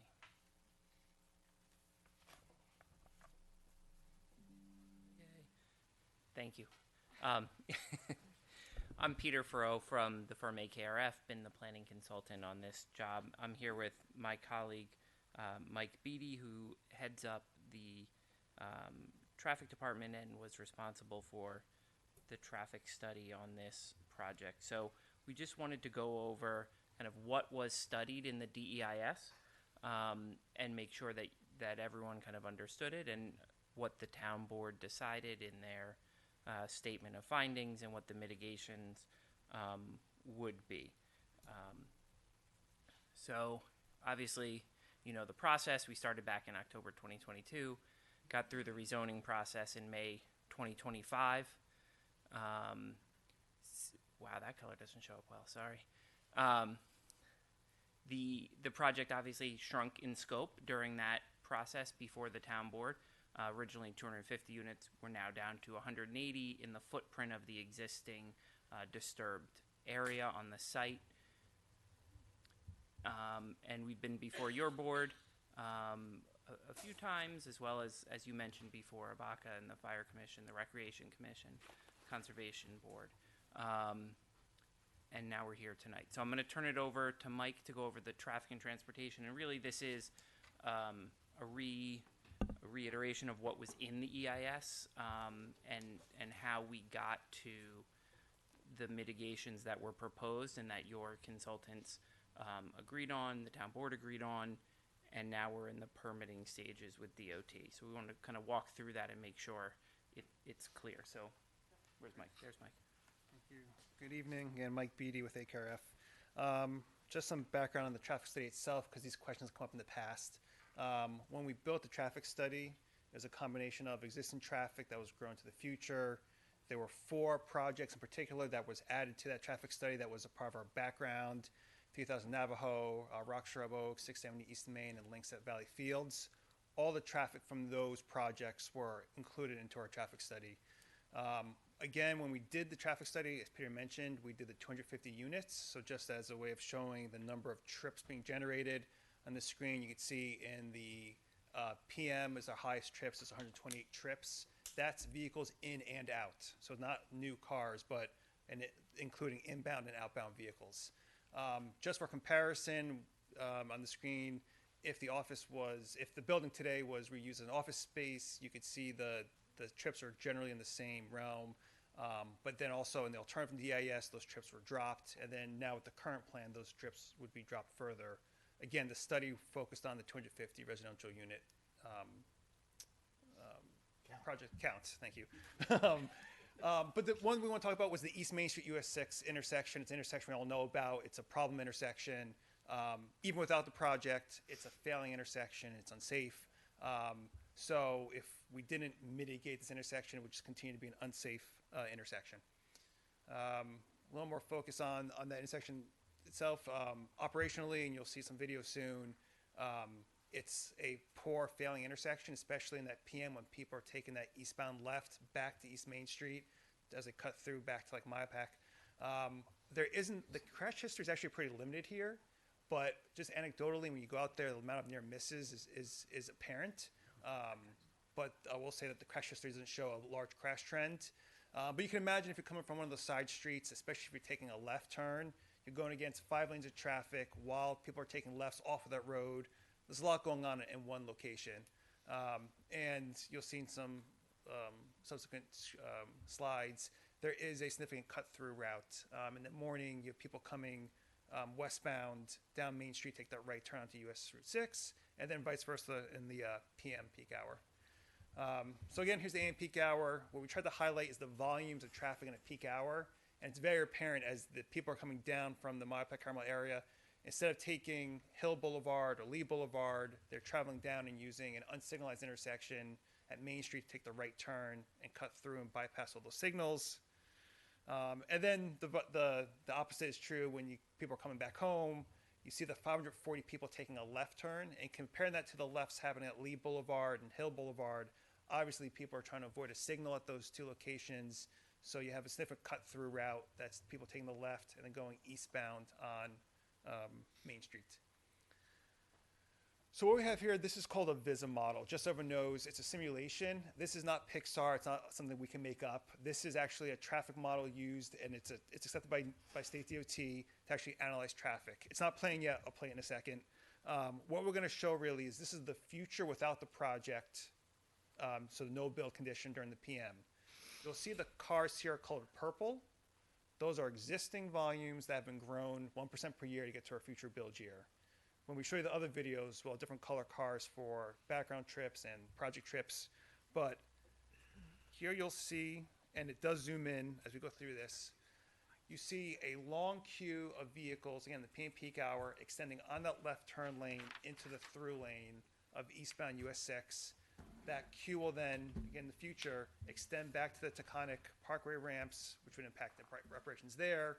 But really, we have this unsafe condition that as soon as that queue backs up, not only is it a failing intersection, but if someone's ever stuck behind them, they're trying to get around them, that's how your sideswipe crashes. So it's almost like adding to this cause by not doing anything of people want to get around the left turn. And here's the close-up view. Again, you can see the number of vehicles want to take a left.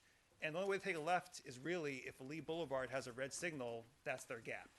So they wait for the gap, but when that red signal happens at Lee Boulevard, you have people who want to also enter US Route 6. So again, a lot of movements happening in this one location that's unsignalized. So again, just kind of give a sense of the amount of traffic we're adding to this.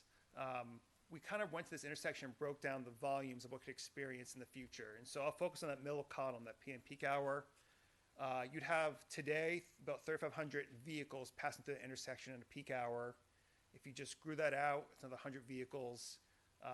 The background trips is another 240 vehicles. And then the projects that we did in this traffic study, the 250 units, so it's a higher count, was 122 trips. So we're not really adding a lot to this intersection compared to what's there today or what's planned, only 3% under the high residential count.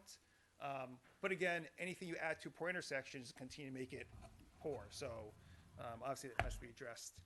So we looked at a couple options. We did look at and talk to State DOT of instead of using the US 6 intersection, what if we built a driveway right across from the Taconic off-ramp? That led to some physical constraints. There's a pretty steep grade to get from US 6 to the project site, and you have see some profiles there. You're talking about a large amount of blasting. If you go directly north, or if you try to do a swooping movement, it's a lot of blasting. So there's that. There's operational impacts at the Taconic. Now you're adding another phase to the Taconic signal that DOT was not crazy about.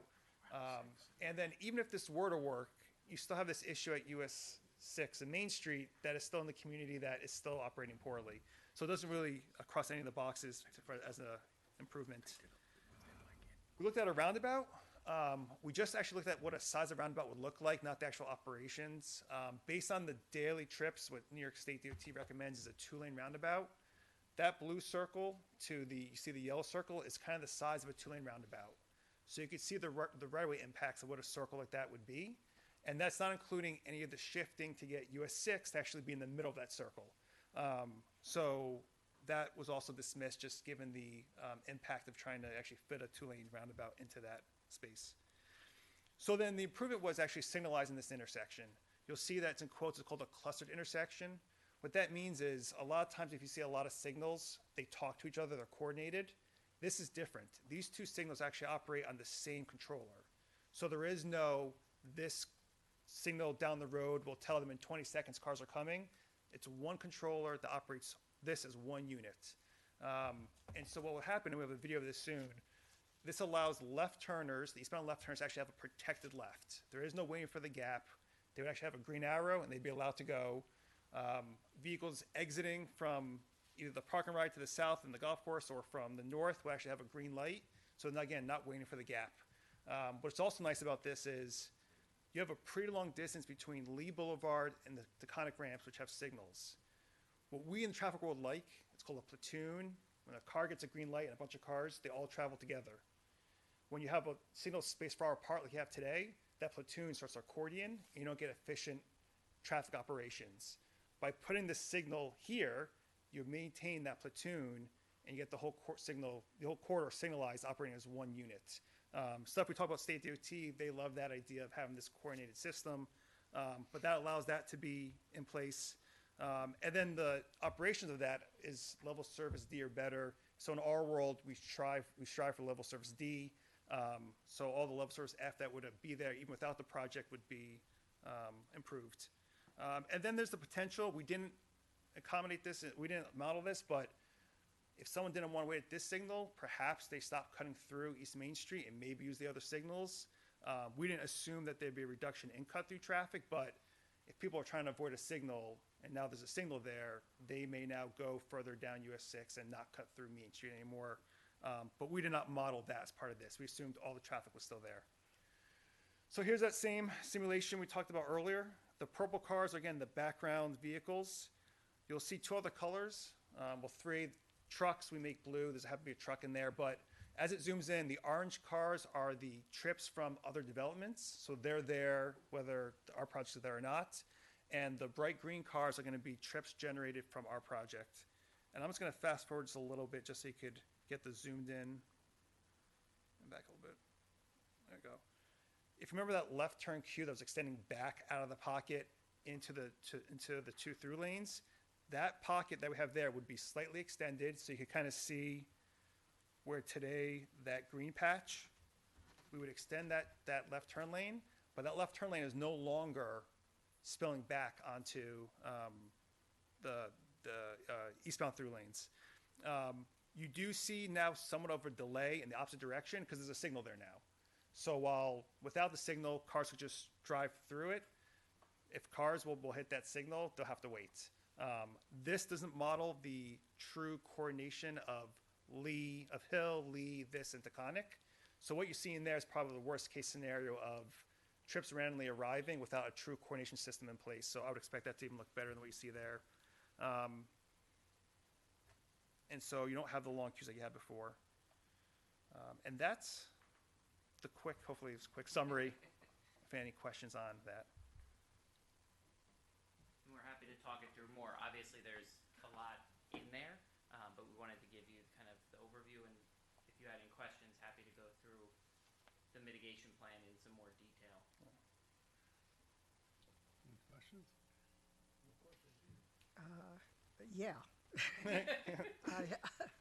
So one of the things you're proposing is to have a light where people just turn left now, and then to extend that left lane going up to Lee Boulevard, and have those lights timed. Are those the two lights you're talking about having So timed? it'd be timed actually also with the Taconic too.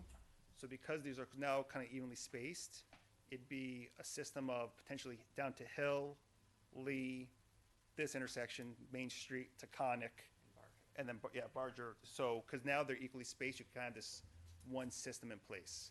So the equipment here would be able to accommodate that future coordination system if DOT wanted it. How, if you have traffic coming right off the Taconic? Yep. And then it'll be timed so they could go left here, and then left further up as well? What I mean, so if you were to come up the Taconic, you take your right turn off the Taconic. Yeah. as you approach that signal, whether it's to go left or whether it's to go through, you'd be timed so you'd have a green light, so you're not coming off the Taconic, hitting a red light that then backs to the Taconic. So that's when we Okay. talk about the coordination there. And then as that platoon continues to carry down US 6, as you get to Lee, that would turn green as you get closer there. So you kind of see this progression of greens to kind of keep this platoon together. So would the goal be, with that kind of progression, to have the light at Lee pick up as much of the traffic as was going east on 6 and 6N? Lee or Hill, again, you might Or- see, okay. yeah, or Hill, you might see what we likely see is in the future, if people decide not to use this cut through, you start seeing this kind of equilibrium that happens. All of a sudden, people don't want to use East Main, a lot goes to Lee, and then everyone kind of finds their way. But the idea would be to pull, not all of it, I don't think you get all of it, but some of that, like 500 vehicles that are just coming through down East Main to use Lee as another signal or use Hill as another signal. Whether you get all of it, probably not. But there hopefully at least some of it could at least say, all right, I don't want to wait at this signal for a left turn. I'll go to another signal. And then the area on Main Street going into 6N would receive most of the traffic going east. Most of the traffic going, Going, so I'm just gonna blow this up just if that I helps. don't think it would change. Yeah, I don't think that changes. so what I'm thinking about It's is not on there, okay. the discussion we had a few weeks ago about the end plan for the Osceola Lake region. I I don't think you, don't think no. it was this. I don't No, think it wasn't a us. discussion with you folks, it was with Okay. someone else. I was like, oh man, I missed it. Okay. Yeah, no, this wouldn't change that because the same number of vehicles would be going that direction anyway. Right. Yeah. How they got to East Main 6N might change, but the same number of vehicles are ending up Okay. that way. So if you look at that, if it helps, that 540 today, grown out a little bit in the future, maybe part of that goes to Lee where there's the 208 or part of it goes to Hill where it's 72. Eventually, they're going to hit where the 714 Right. is and then continue But with it. now, did this include, you had indicated Navajos? Yes. What Navajo is currently proposed? At the time of the, I believe it's what is. Obviously, this traffic study was done a couple of years ago. We had preliminary data that we received, and we used it on that. And I believe the program's similar, I don't know. substantially similar. Yeah, that's my understanding. It hasn't changed. Yeah. So we Okay. included that, even though we were kind of ahead of them in the game, right? We included it just to be safe and put it in there, and we grew all the background traffic as well. No, I just wondered Yeah. because there was a referral here on a rezone, remember? And the proposal was for residences in that area. I don't know if you've even seen that. I don't believe I have. I don't think it's Okay. there. Have I? Oh, yes, I'm sorry. Yeah, that was what was included, right? Yeah. Sorry. Different names.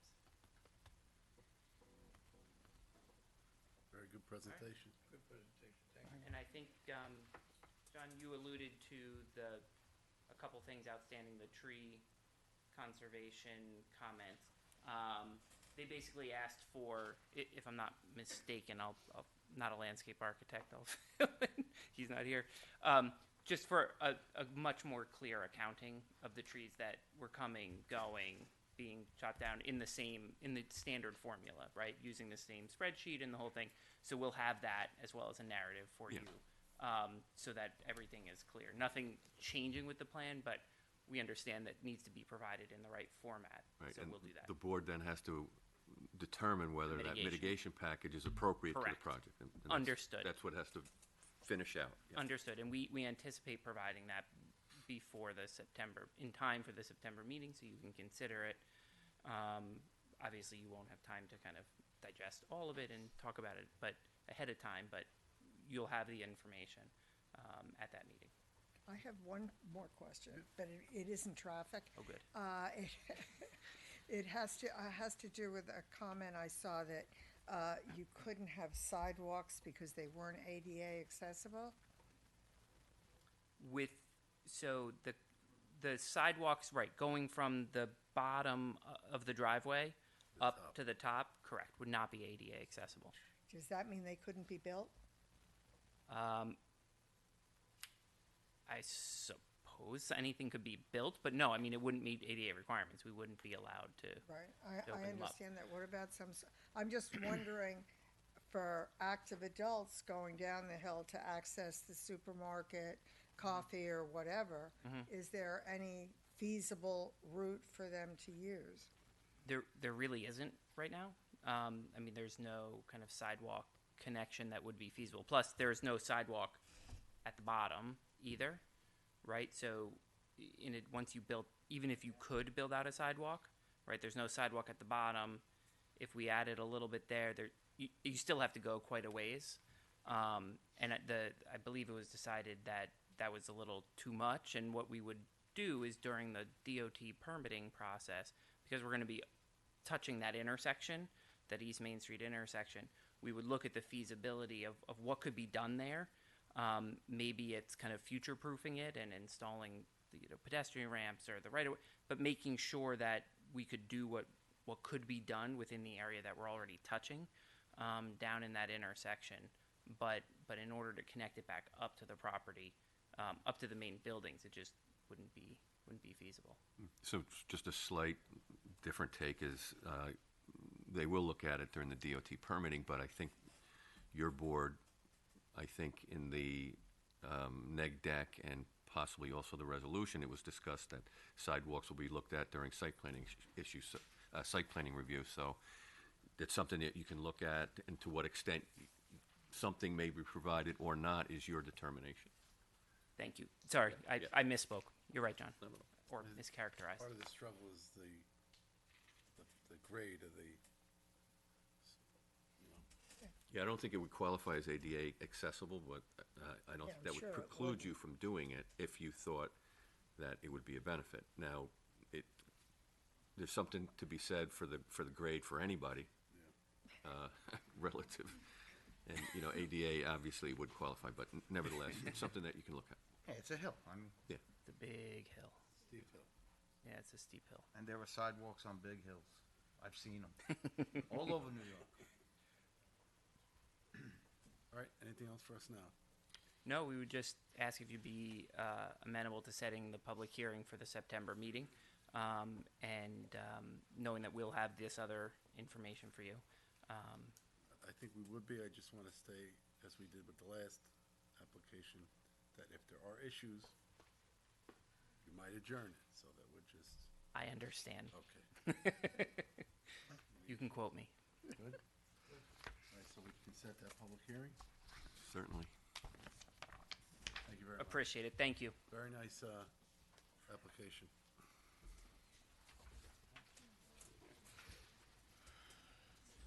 All right, next we got EnviroGreen Associates. This is a discussion about an amended site plan, locations 1833 and 1875 East Main Street. Hello. With me tonight is Rick Cipriani, the owner of EnviroGreen in the shopping center. Originally, the site plan that was approved had the AC condenser units on the roof. In afterthought to what's involved, Mr. Cipriani does not wish to put the AC condenser units on the roof and wants to put them on on the ground behind the building. He also, as you know, one of his tenants is Dunkin' Donuts. They also gave a little pushback on that because of access for maintenance and potential issues in the long term. In addition, Dunkin' Donuts has two larger condenser units that supply the walk-in freezer and walk-in refrigeration unit, which is at the back of the store. And those are located also out in the back there, right out in the back of the store. And Allison's gonna bring that up there. So, looking to amend the site plan. There's some screening that Mr. Cipriani has picked out. It's an aluminum horizontal slatted fence, which is not solid, but does provide some pretty good screening on there. And again, as you know, this is on the back side of the building, not visible from the road, but it will be visible for traffic. So anyone that's going through the drive-through or anyone driving along the back of the building is going to see the fencing and not necessarily the units. So And plus, Mr. Cipriani submitted his comments on why he does not wish to put the condenser units on the roof. There is one other thing I'd like. What is this, the Chat GPT? Yeah, there is one other thing. I think in the letter I said it's very self-explanatory why I don't want to put it on, but there is another reason. If you know the site, there's a nice parking lot in the back. Picture it when all the landscaping is in, you have a beautiful pond, and when you get out your car and you look at this building that's 65 feet long, and you want 6 condensers up there that are pretty big, look like an industrial park. And again, structurally, it's a problem. All the other type of maintaining it. I mean, I don't, for the life of me, and no disrespect, I don't understand why you even want it on a roof. But I'm going to be 76, and I'm old-fashioned and thick-headed. So, I really, again, I really don't see why any reason that they have to be on a roof. Do a good enough job, a good job of the way it be screening and it look fine. And that whole type of architecture that we do, that New Englandy look, the roof is a big part of it. And I've written down why I'm against. Who's your tenant next to Dunkin' Donuts? I don't have a tenant yet. That's still being discussed. Could you potentially let in that part of the building and tuck these things in a little alcove there so that you preserve the walkway and then you can more adequately screen them? I'm going to say that due to the restrictions with the drive-through, I don't think there's any room to do anything like that in the building. Well, it would come away from the drive-through. I'm sorry? It would be taking the back wall of the building and letting it in, moving it in, so you develop a little alcove there that you could tuck that equipment in. Gee, I'm a retired civil engineer, but I guess I don't understand exactly what you want. What he's saying is bring the back of the building indent into the building. The building's built already. I mean, to do that would be hard now.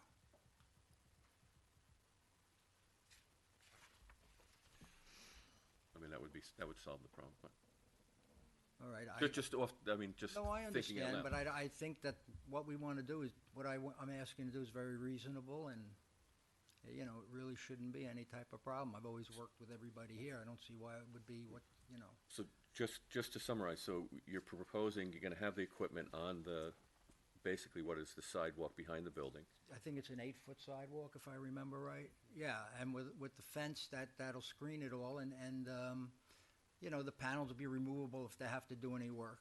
And again, there's the list, the problems that you have that open up by putting nooks and roofs. Can you actually zoom in even more so we can see the back of that one single building and where those units are? Also, at the time, I wasn't aware that So Dunkin' Donuts wanted 5 condensers. Yeah. Because the other store just has 1. Is someone able to move around on that sidewalk without having to step off the curb? I think there's enough room. I think you have 3 feet, right? Yeah, look, first of all, I don't know how much, that's going to be the drive-through, so I don't know how, other than servicing the back of the buildings, I don't know who's going to be really using that, because there's no parking spaces more or less in that area. I agree. I don't think Yeah. the average pedestrian is going to be walking Right. back there, but certainly you're going to have 2 tenants with employees moving in and out of there. Dunkin' Donuts will be emptying their garbage and so forth, so Right. So The more you can stay on the sidewalk, the better, that's what I'm saying. Right, and again, we have about 8 feet back there, so I don't see that taking up the full 8 feet, and I don't see it taking more than 5 feet. Now, the condenser units for the refrigeration and freezer,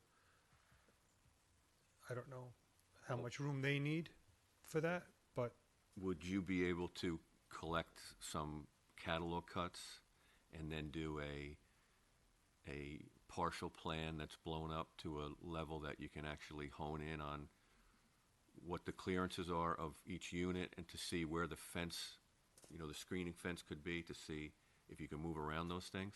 Yeah. And then show detail of the fence, so maybe the board gets a better idea what they're looking at? Yeah. Is that it? Are you able to do that, or no, we could, I don't know what we you- have a detail of the fence on there. Oh, you do? Okay. Yeah, it's on the plan. I just got a few comments, and you guys can cut me off whenever you please. So, this application came to us some time ago. The board even wrote a letter to the DEC in respect to this application, pushing it. We've had discussion upon discussion upon discussion. We even talked about the connection to the neighboring property and how that would flow through the back and to the right, directly right of this building as you're looking at the front. It's one way, so people are gonna be direct around the back. I do know one thing about this board is we've been very consistent about the screening and the location of mechanical equipment. I know this came a long time ago with John's guidance, the way these things look. We have pushed every application, Kear Street being one of the most recent, which didn't put, and I appreciate you coming to us before it's up, didn't put the equipment where it was supposed to be located. And again, this project's been around a long time, and you guys have been around dealing with this project a long time, and I think you get a real strong sense of the way we've tried to handle mechanical equipment.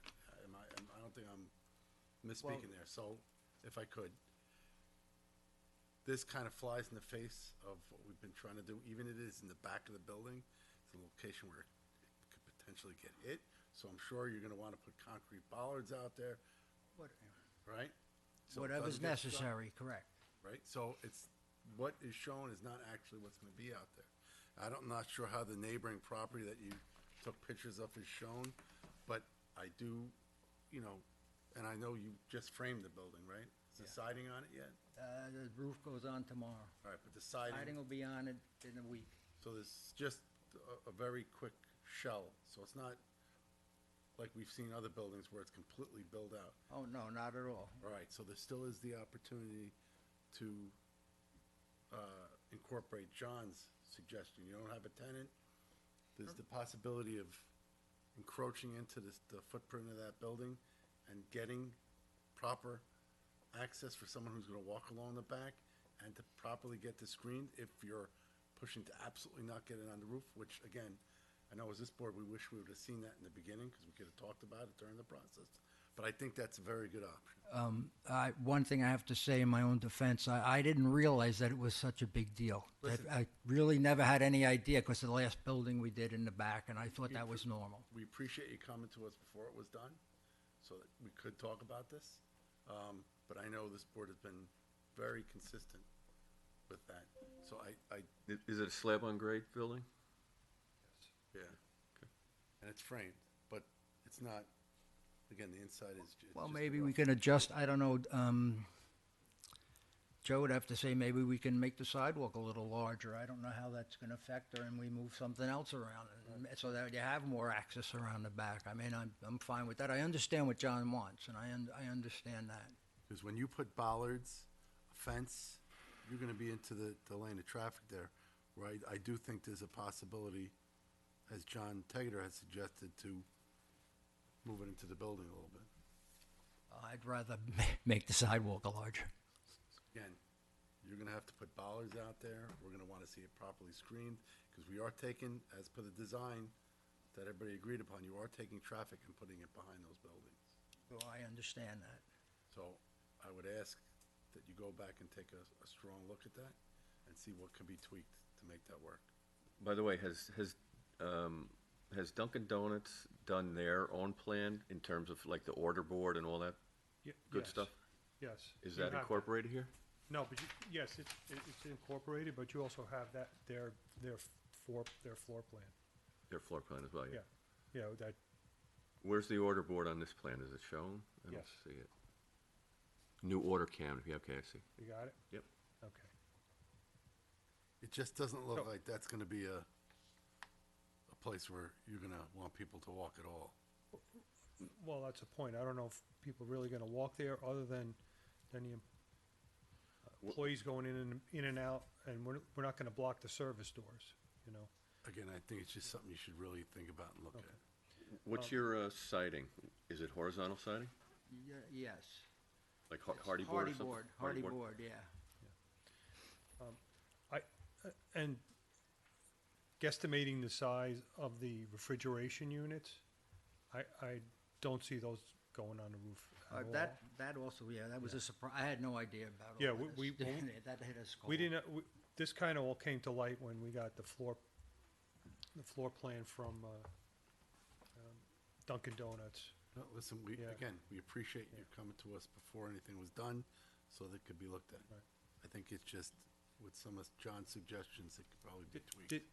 Did the Dunkin' Donuts on 202 It's all above. have, Yeah, they but have- what about the refrigeration They have two. condensers? They only have two condensers up there. They're up, They're they up have a top. pocket up on the roof. For the refrigeration units, for the freezer and walk-in? No, I don't know about that, but for the air, and the AC No, units. I know that, The but I was HVAC. just wondering what they did with the refrigeration unit. Might be We'd in have the to take a building. look at that, I don't know. Because that was, and I remember Sergio, you commented on that too, with the, They have a much bigger layout, so it may all be in the building. Could be.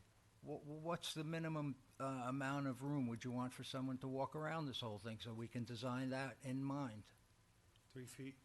3 feet would be normal, but for that, I can see it going down to 30, really. I mean, you just gotta scooch by, but what you don't want is someone have to step out or not be able to step off the curb because you have a line of cars there.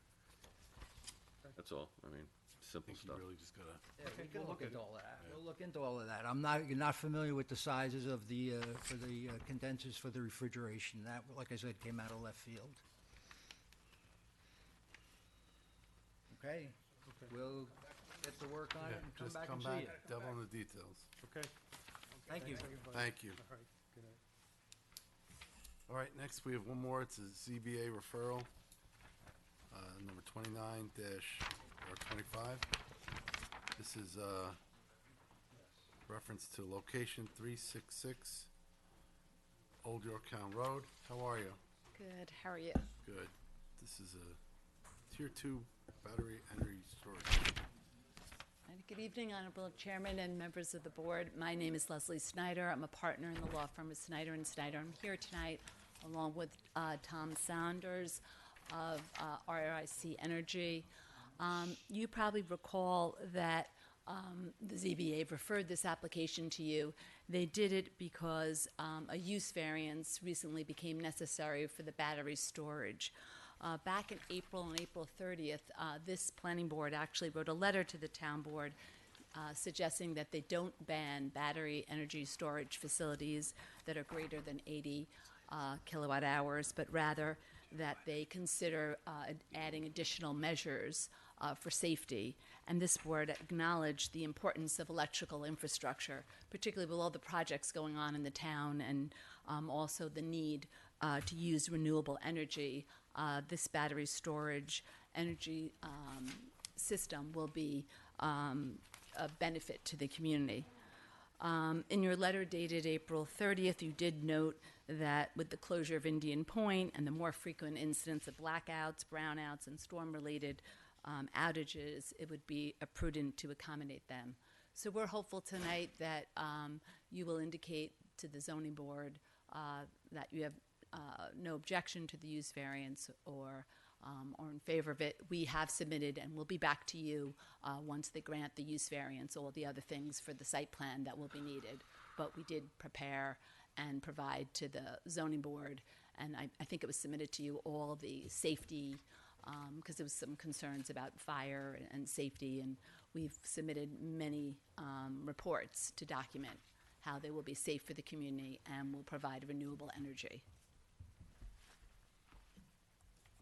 I do have to tell you, this exact application came out up at a Westchester County Planning Federation class that they hold each year. I've been to that because I'm one of the directors. I've actually been to that one. So it was a few months back, and they had, forget the gentleman's name, but he basically is a fireman, but he works for that, or volunteers for the hazmat in Westchester County. And Paul Rogers. is that his name? Rogers, I think. Okay, so he did one of the presentations, and in respect to this application, he brought up something, and when I sat there, I was taken back, because it was something I didn't even think about.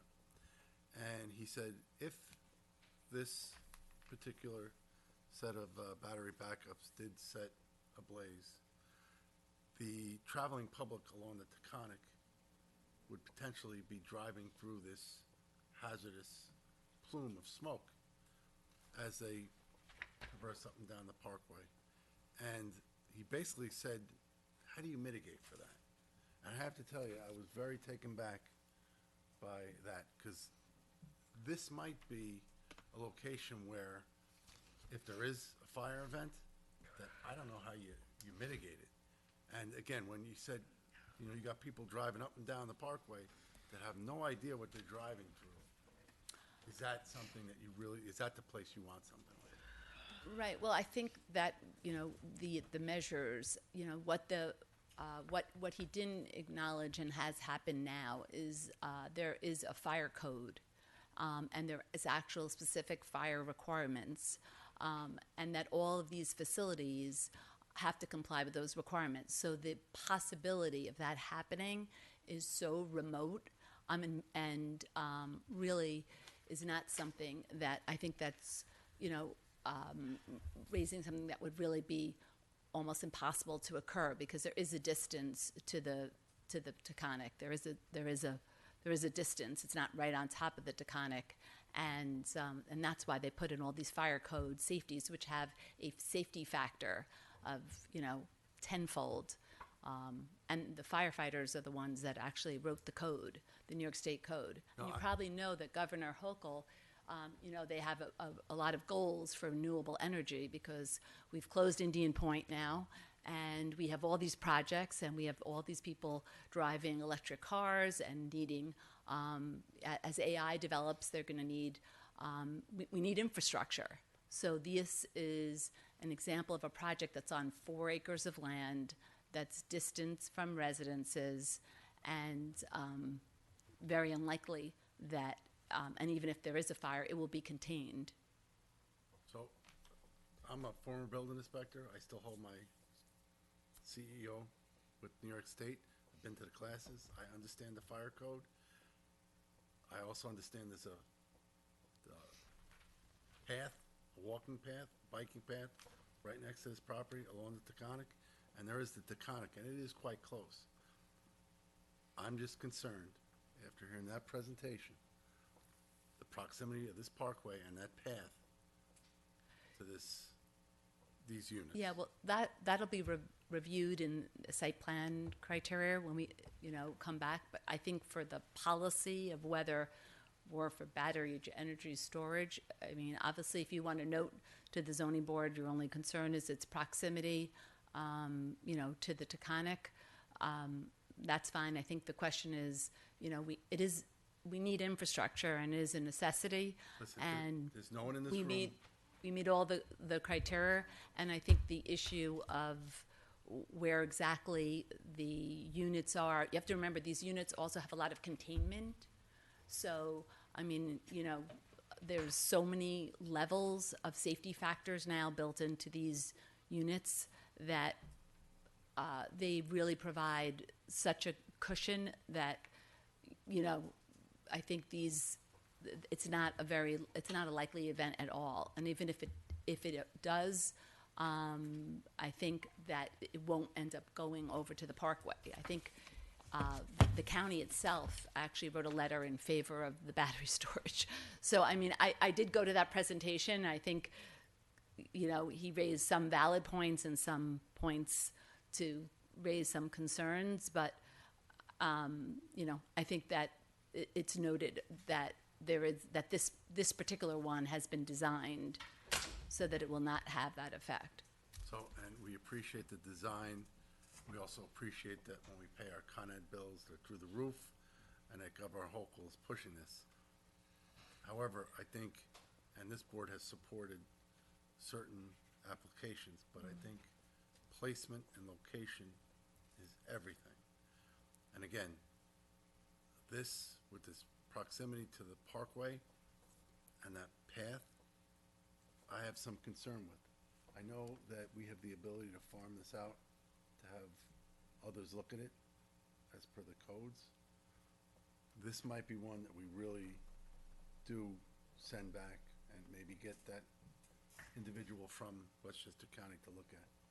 To advise on The this proximity particular to the proximity and park. so forth? He made no bones about it. I almost, you know, because I think when we did the site walk and we looked at this, we thought it was a somewhat decent, I don't know if you were on the board at the time, but location, but, you know, when you get the more information you get, which is very valuable, you know, I'm not sure that I could support this at this time.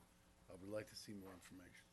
Now, I didn't hear that presentation, but John, wasn't there a presentation regarding this kind of application a couple of months ago when the folks from the fire board were present? Yeah, as you were at well? you were at the meeting, right? Yeah. Okay. That was the same fellow.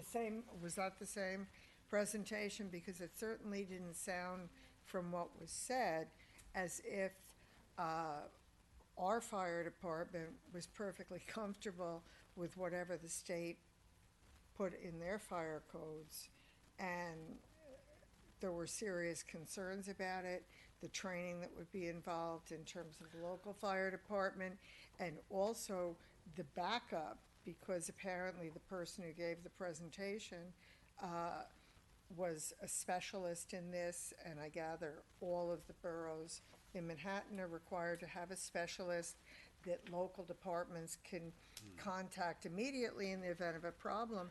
Westchester County does not have such a specialist, or didn't then. Right. I think Westchester County was working a bit to catch up, but just so you know, like in New York City, these Oh, and that may well these be. battery energy storage systems are within 10 feet of structures. Like they have and the New York City fire folks have reviewed it and determined that they have all the adequate safeguards to ensure, and they're literally allowed to be within 10 feet of occupied structures. Here, we're not within 10 feet of any occupied structure. But just so you know, that's what New York City's code allows. And, you know, obviously it's new, people are concerned. This is one fire person's viewpoint, and I respect that, but yes, there'll have to be training, and whenever you're dealing with any kind of new technology, there has to be training, like, you know, The person who gave the presentation certainly didn't sound as if he were comfortable with the city regulations or the state regulations from a safety point of view. Yeah, he, in particular, pointed out this application during the presentation. So I just want to mention that, you know, the town board did look into all of this stuff, and we did a lot of research on it, and we saw fit to ban them, you know, as a whole. And so that has no bearing on this board, but I do want to bring it to your attention that the town board saw fit to do that.